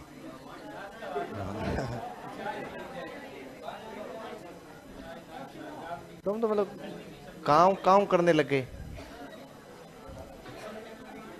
हैं। कैसे हंस रही है? अभी तक तो मैंने पूरा नाम तो लिया ही नहीं है। हाउ हाउ तो कहा ही नहीं कि भाई हाउ हाउ करने लगे हैं। चलो सुनो अब ध्यान से, कितने मंडल हैं बताओ, देखे कौन कौन से हैं यार? इसमें मजा नहीं है यार। आ रहा है क्या आपको? नहीं है।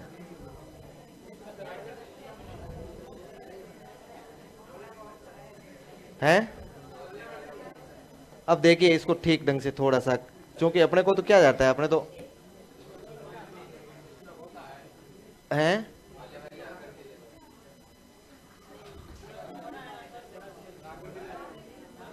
अब ठीक है।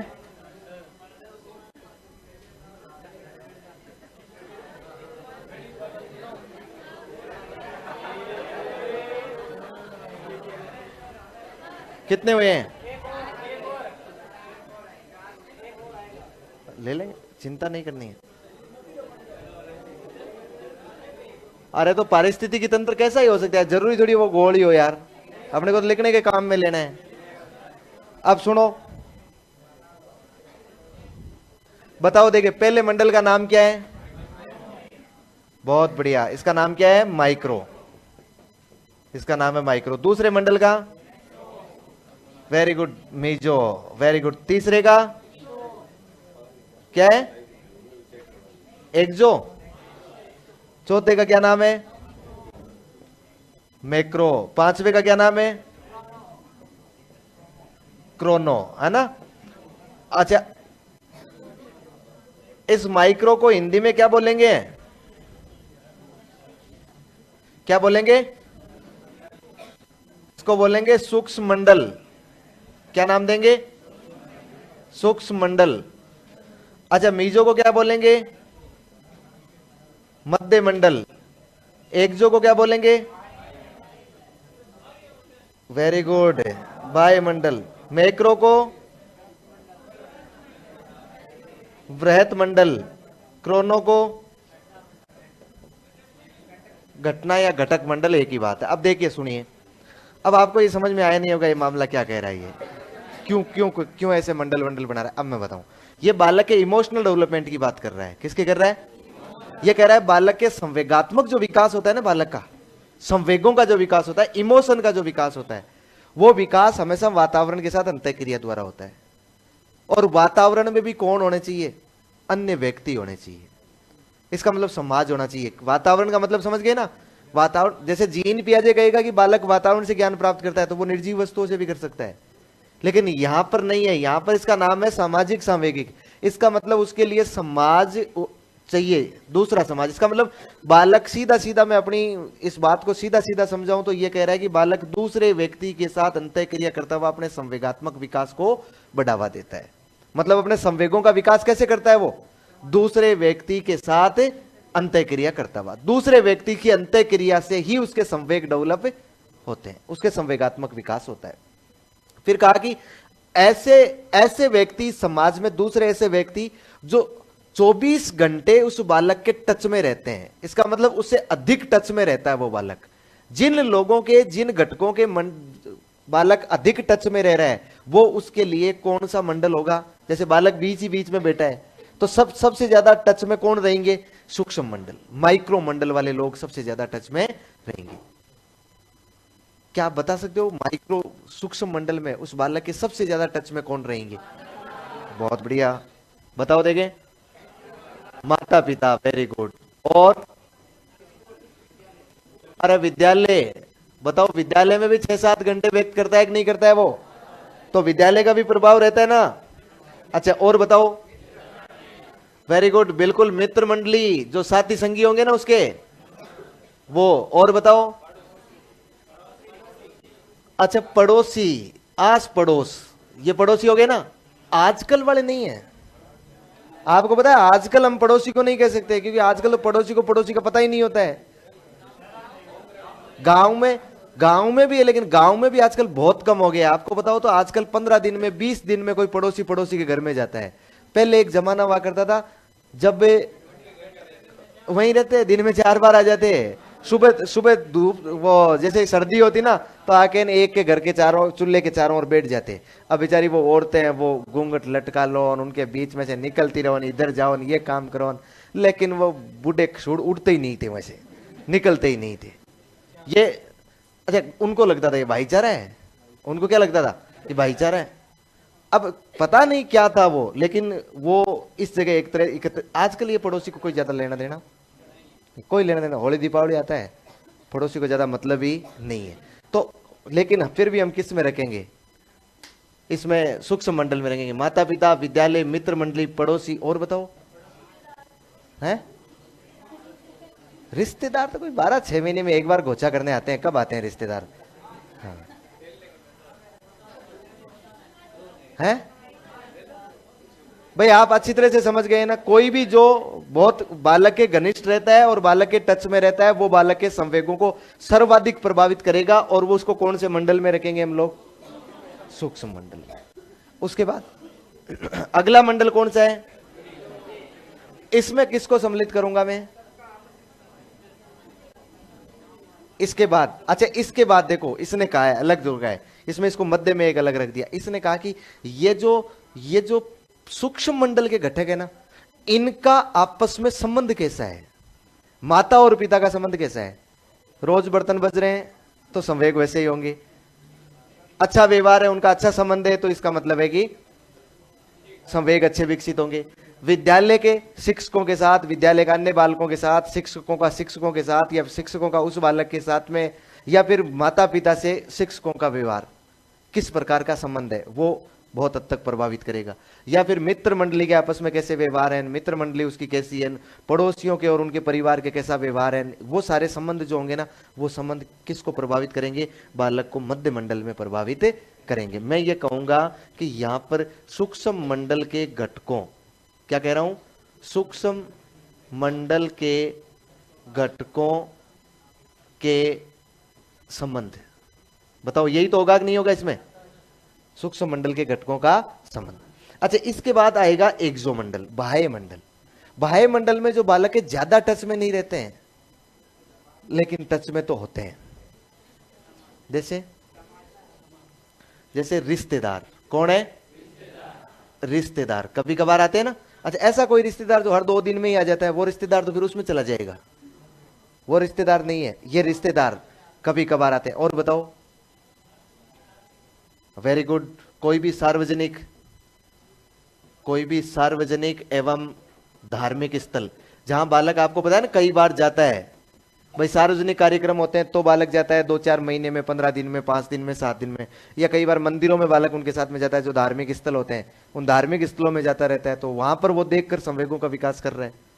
इसके अलावा माता पिता का कार्य स्थल, माता पिता का कार्य स्थल, इसका मतलब है जैसे मान लीजिए आप मास्टर बन गए हैं, तो आपका बालक कभी कभार आपके साथ आपके स्कूल में चला जाएगा।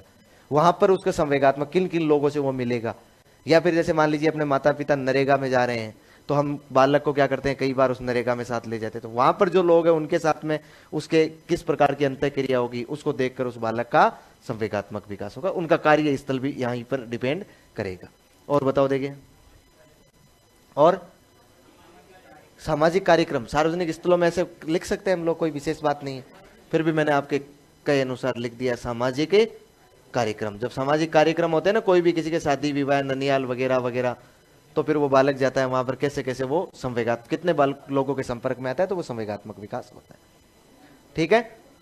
अच्छा, इसके बाद में आता है मैक्रो मंडल। मैक्रो मतलब वृहत मंडल। बताओ इसमें मैक्रो में होते हैं जैसे सामाजिक रीति रिवाज, क्या सम्मिलित हो जाएंगे? सामाजिक और सांस्कृतिक, सामाजिक और सांस्कृतिक रीति रिवाज, मूल्य, वैल्यूज होते हैं ना, उसके मूल्य मानवीय मूल्य भी हो सकते हैं, कैसे ही वैल्यूज है।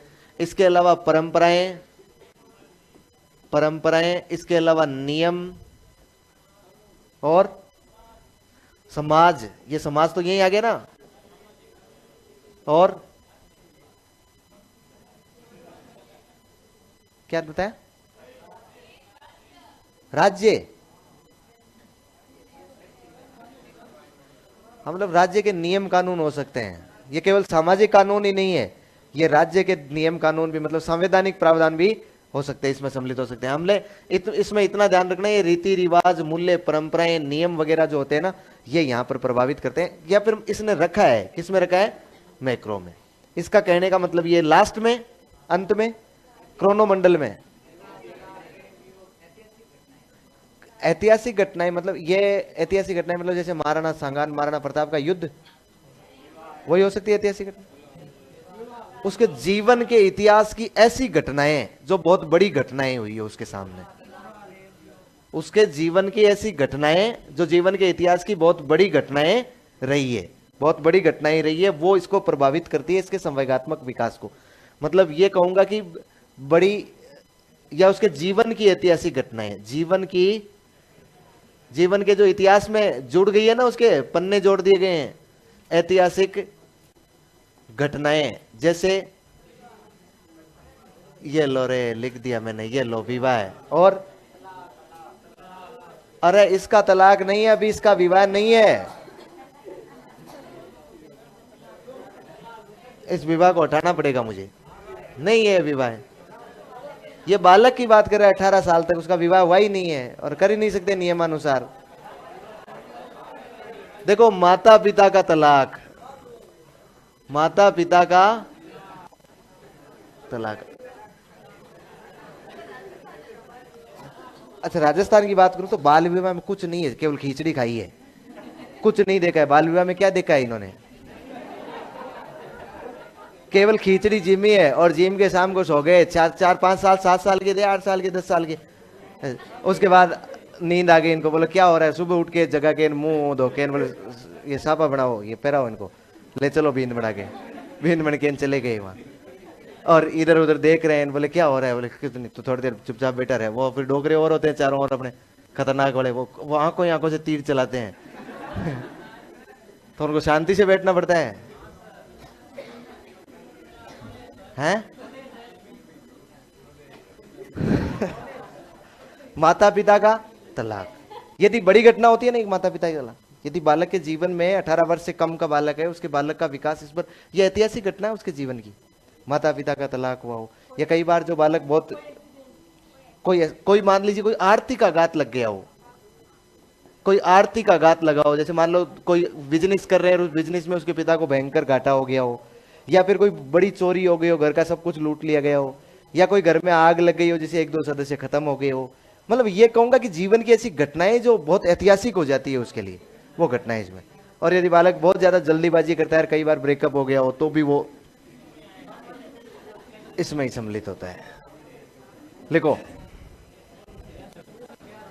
हैं?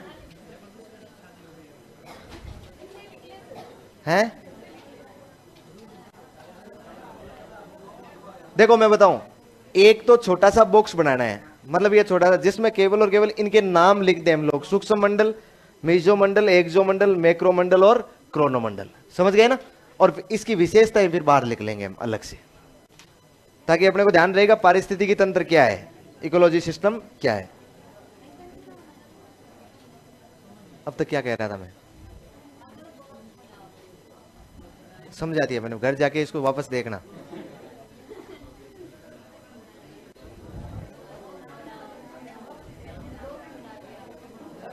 हाँ, एक ही बात है, तो बॉक्स बना लो, भले आयताकार बनाया तो आयताकार बना लो, इसको अगले वाले भी आयताकार ही बनाओ, हैं? क्या जैसी मर्जी है ना वैसे बना लो। 5 मंडल होने चाहिए, एक के ऊपर एक, चाहे गोल हो, आयताकार हो, कैसे ही हो।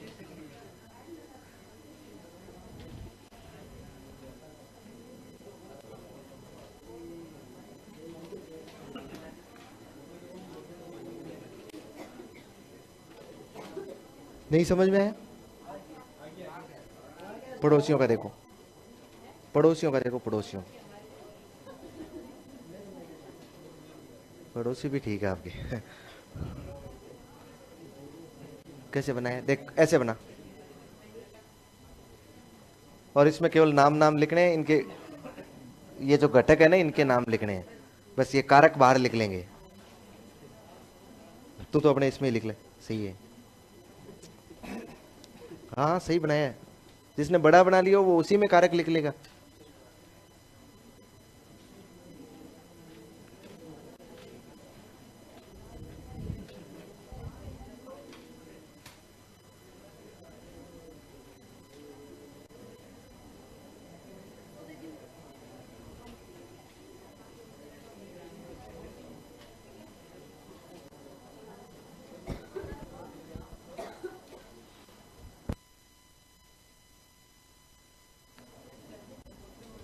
हो गया?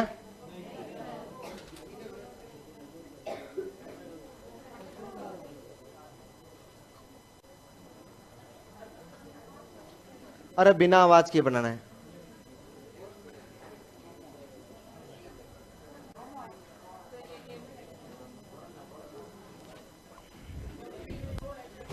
हैं?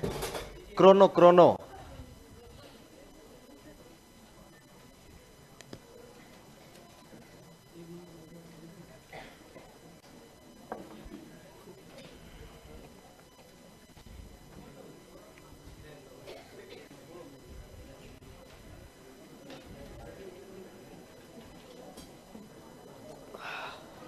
बना लिया क्या कारक? हाँ हाँ हाँ, अब विशेषता है, मतलब इसके कारक बाहर लिख लेंगे। 5 मंडल आपने हेडिंग लगा रखी है ना, कि इन्होंने 5 घटक बताए या मंडल बताए, ऐसे कुछ हेडिंग लगाई है। इन्होंने बालक के सांवेगिक विकास के लिए 5 सामाजिक घटकों का में विभाजित किया है। अब इसमें नंबर 1 लिख लो सूक्ष्म मंडल, या फिर इंग्लिश में लिख लो सीधा माइक्रो। हिंदी क्यों याद करनी है, हिंदी तो पहले से ही याद है।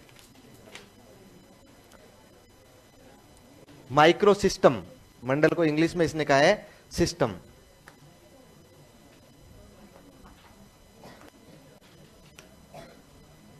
ये गीत सुना है ना, सिस्टम पे सिस्टम बिठा रहा है, ये माइक्रो सिस्टम है।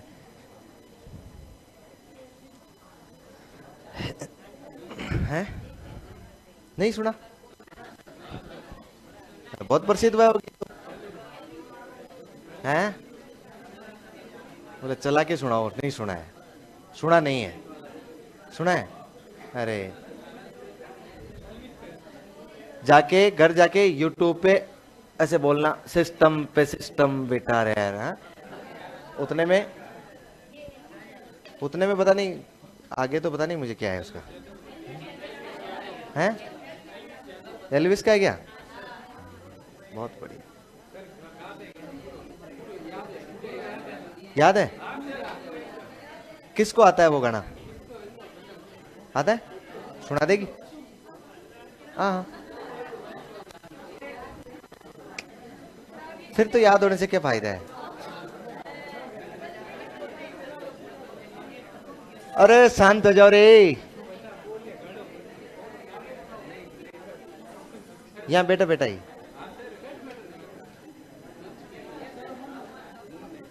है। इतना न्योरा कहीं कटा हुआ यार, माइक दे रहा हूं ना तो। कोई नहीं, सच में नहीं है क्या?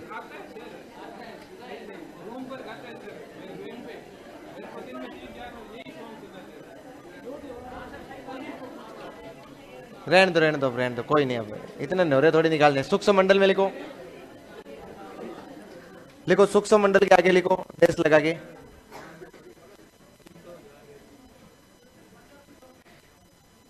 ऐसे व्यक्ति, ऐसे व्यक्ति जो बालक के साथ सर्वाधिक अंतःक्रिया करते हैं। गलत लिख लिया, लिख लो लिख लो। ऐसे व्यक्ति जिनके साथ बालक सर्वाधिक अंतःक्रिया करता है। ऐसे व्यक्ति जिनके साथ बालक सर्वाधिक अंतः क्रिया करता है। ऐसे व्यक्ति जिनके साथ बालक सर्वाधिक अंतः क्रिया करता है। बालक सर्वाधिक अंतः क्रिया करता है। जैसे जैसे माता पिता, परिवार, परिवार आ गया ना इसमें, भाई दादा दादी सब आ गए हैं। माता पिता, परिवार, विद्यालय। अब विद्यालय को खोल कर लिखो तो लिख लो शिक्षक हैं। बंदी रहने दे, नहीं एक शिक्षक, शिक्षक ही लिखना था। फिर लिख लो साथी संगी, या फिर लिख लो मित्र मंडली, मित्र मंडली, मित्र मंडली। पड़ोसी, पड़ोसी। हाँ, इसको तो खोल के लिखोगे तुम, लिख लो पड़ोसन, फिर क्या हो जाएगा, आदि।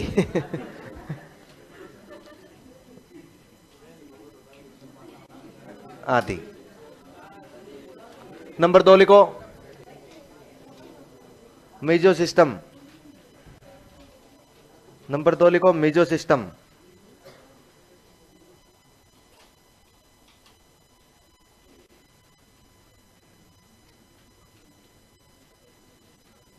मीजो सिस्टम लिखो। इसमें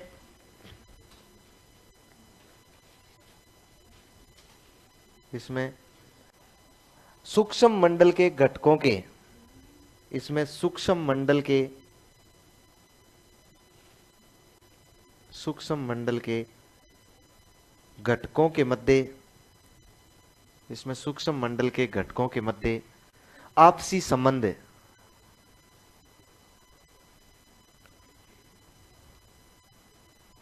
आपसी संबंध बालक के संवेगात्मक विकास को प्रभावित करते हैं। बालक के संवेगात्मक विकास को प्रभावित करते हैं। बालक के संवेगात्मक विकास को प्रभावित करते हैं।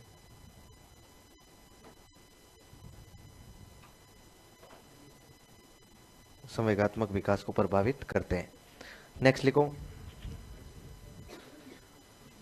जैसे कुछ नहीं है, जैसे माता पिता के आपसी संबंध हो गए, ये लिखे ना, सूक्ष्म घटकों के, सूक्ष्म मंडल के घटकों के आपसी संबंध हो गए ना। नंबर 3 लिखो, की आदत खराब हो जाती है, एक में जैसे लिखा दिया तो सब में ही जैसे। नंबर 3 लिखो एक्सो सिस्टम।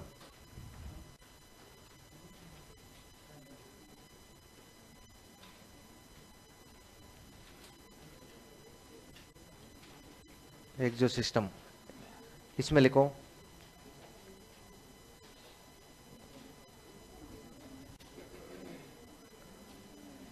लिखो रिश्तेदार, रिश्तेदार,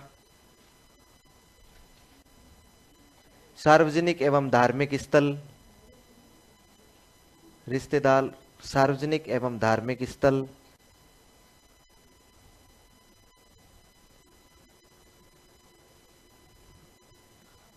माता पिता का कार्यस्थल, माता पिता का कार्यस्थल,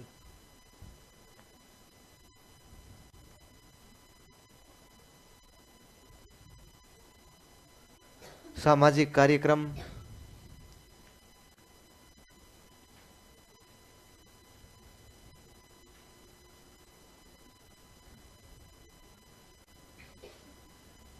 अच्छा एक बात बताओ ना, ये जनसंचार माध्यम किस में आएंगे? इसी में सम्मिलित होंगे, है ना। जनसंचार माध्यम ये पहले इसी में होते थे, मुझे लगता है इसमें बदलने की आवश्यकता है। अब साइकोलॉजिकल डिपार्टमेंट को एक लेटर लिखकर भेजना पड़ेगा कि ये जो सोशल मीडिया, मोबाइल फोन है ना, इसको अब किस में सम्मिलित करेंगे हम लोग? इसको अब माइक्रो सिस्टम में सम्मिलित करना पड़ेगा, क्योंकि वर्तमान में सर्वाधिक जनसंचार माध्यम हो गया है। जब इन्होंने ये सिद्धांत दिया होगा उस समय तो टीवी गांव में एक हुआ होता होगा, जिसमें गांव के बीच में गुआड़ में लगाकर रामायण या महाभारत देखी जाती होगी। रामायण ही देखी जाती थी सामान्यतः, महाभारत तो कम ही देखी जाती थी, फिर भी देख लेते थे गांव में, जब है तो देख लेते थे, घरों में तो नहीं देखते महाभारत को, सामान्यतः नहीं देखते हैं घरों में। समझदार परिवार घर में महाभारत नहीं देखता है, वैसा मानते हैं वो कि यदि यहां महाभारत देखी तो महाभारत हो सकती है, नहीं देखते। लेकिन होती अच्छी है, देखा जाना चाहिए महाभारत और रामायण को देखी जानी चाहिए। रामायण और महाभारत व्यक्ति को जीवन जीना सिखाती है, एक व्यक्ति के अपने फर्ज सिखाती है, एक व्यक्ति का अपना धर्म सिखाती है, अपना कर्तव्य सिखाती है कि क्या कर्तव्य है।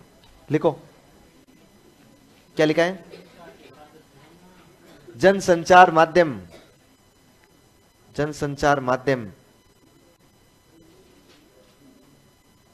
आदि घटक, आदि घटकों के साथ, ऐसे लिखो, आदि घटकों के साथ अंत्यक्रिया द्वारा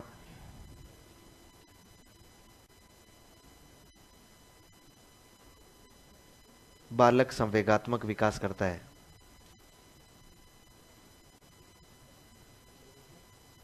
बालक संवेगात्मक विकास करता है।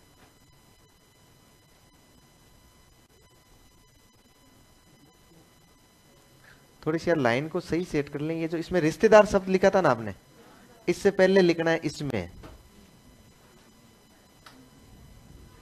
रिश्तेदार से पहले क्या लिखना है, इसमें, ठीक है ना। अगला लिखो number 4, macro system. Macro system,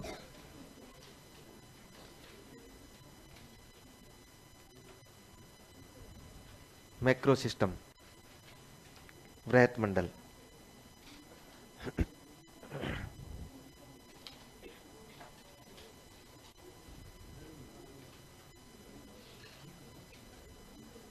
लिखो इसमें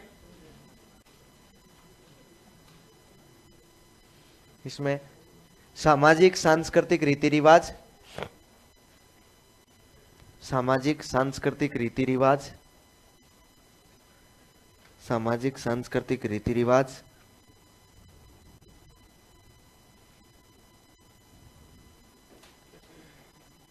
मूल्य,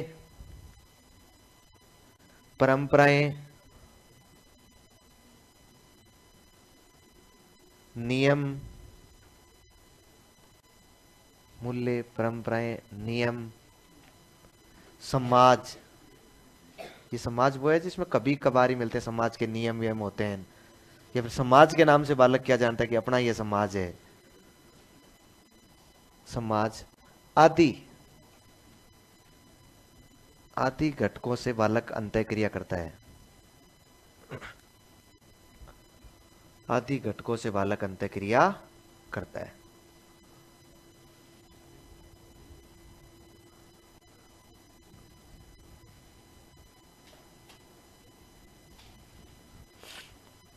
फिर लास्ट लिख लो, क्रोनो सिस्टम। क्रोनो सिस्टम,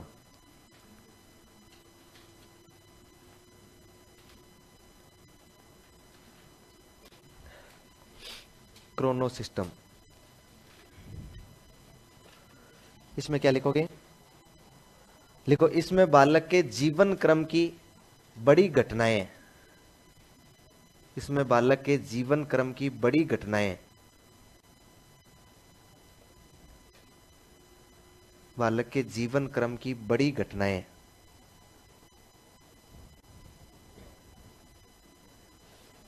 के जीवन क्रम की बड़ी घटनाएं उसके संवेगात्मक विकास को प्रभावित करती है, उसके संवेगात्मक विकास को प्रभावित करती है।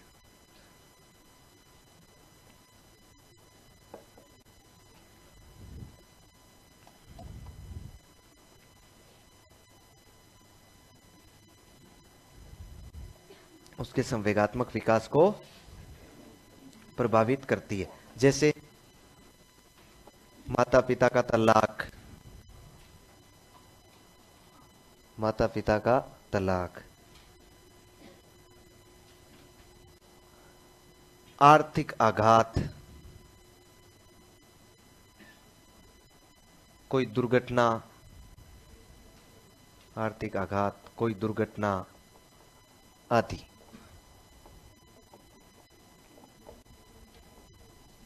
कोई दुर्घटना आदि। बताओ पहला मंडल कौन सा? Micro system. दूसरा मीजो। तीसरा एक्सो। चौथा मैक्रो। पांचवा क्रोनो। बताओ देखिए माइक्रो सिस्टम में कौन कौन प्रभावित करते हैं? माता पिता, विद्यालय, मित्र मंडली, पड़ोसी। अच्छा मीजो सिस्टम में कौन करते हैं? अच्छा एक्सो सिस्टम में कौन करते हैं?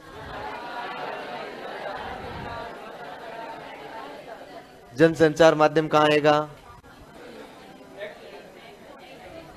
किस में आएगा? एक्सो। फिर अगला कौन सा है? मैक्रो। मैक्रो में लास्ट वाला कौन सा होगा? क्रोनो, घटना मंडल। इसमें कोई जीवन व्रत की बहुत बड़ी घटनाएं हो गई हो, वो घटनाएं बालक के विकास को प्रभावित करती है। अच्छा एक व्यक्ति है भारतीय मनोवैज्ञानिक जिनका नाम है दुर्गानंद, दुर्गानंद सिन्हा। क्या नाम है? दुर्गानंद सिन्हा। ये दुर्गानंद सिन्हा साहब थे ना, इन्होंने 1997 में एक भारतीय संदर्भ में, ये जैसे ये दिया गया ना, ये तो अपना अपना संदर्भ नहीं है, इसने इस मॉडल को रिवाइज किया था और भारतीय संदर्भ में एक मॉडल प्रस्तुत किया था। कोई रिवाइजेशन नहीं है, सिर्फ और सिर्फ ध्यान ये रखना है कि इसमें जैसे वो माता पिता का कार्य स्थल है तो इसको उसने खेत लिख दिया, किसान, क्योंकि उसको पता है कि सामान्यतः बच्चे का किसके हैं? किसानी के हैं, तो इसको खेत लिख दिया, बगीचा लिख दिया, ये इस प्रकार की बातें उसने लिख दी। तो भारतीय संदर्भ में इस मॉडल को प्रस्तुत किया था कि भारतीय संदर्भ में बच्चे का संवेगात्मक विकास किन घटकों के साथ अंतः क्रिया करता हुआ होता है। इसने 1997 में किताब भी लिखी थी, third world country in A India, इस प्रकार से कुछ किताब लिखी थी। आप तो नीचे एक नोट लगा के एक लाइन लिखो, दुर्गानंद सिन्हा ने, नीचे नोट लगा के लाइन लिखो, दुर्गानंद सिन्हा ने, दुर्गानंद सिन्हा ने 1977 में, दुर्गानंद सिन्हा ने 1977 में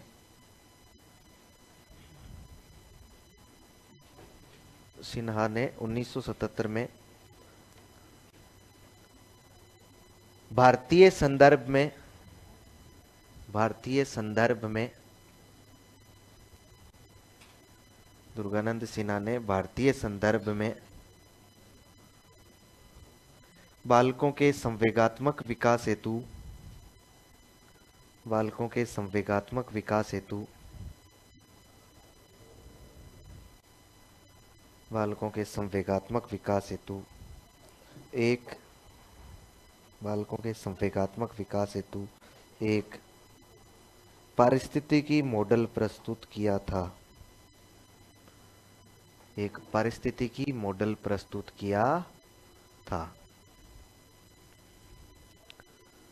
एक पारिस्थितिकी मॉडल प्रस्तुत किया था।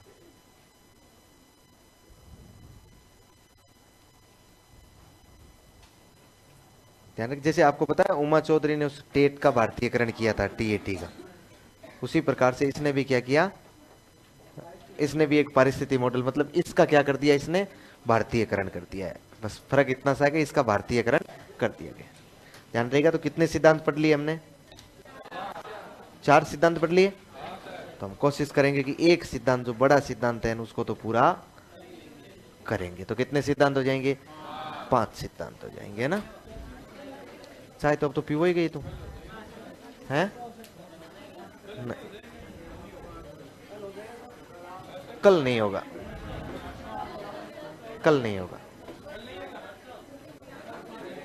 इस हिसाब से मुझे अनुभव है कि कल नहीं होगा, क्योंकि जीन पियाजे का सिद्धांत बड़ा है।